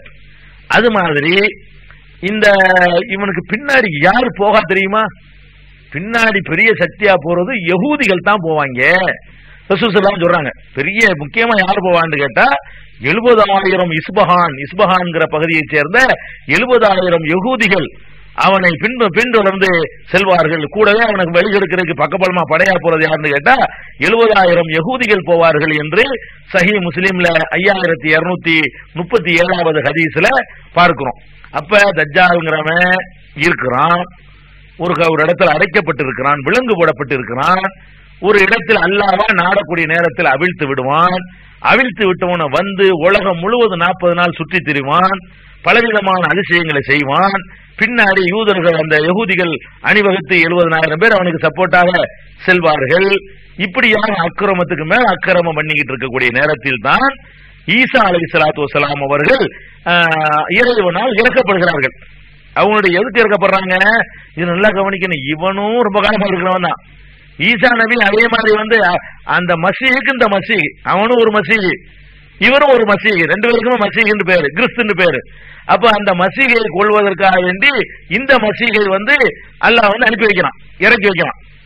இந்த இறக்கி வைக்கிறாங்கிற விஷயத்திலையும் சில விவரங்கள் இருக்குதுங்க. ஈசா நபி திரும்ப வருவார்கள், ஏன்னா இது தஜ்ஜாலை பற்றிய முன்னறிவிப்போட ஈசா நபி வருவார்கள் என்ப முன்னறிவிப்பும் ஒன்றுக்கு ஒன்று தொடர்புடையதா போயிடுது.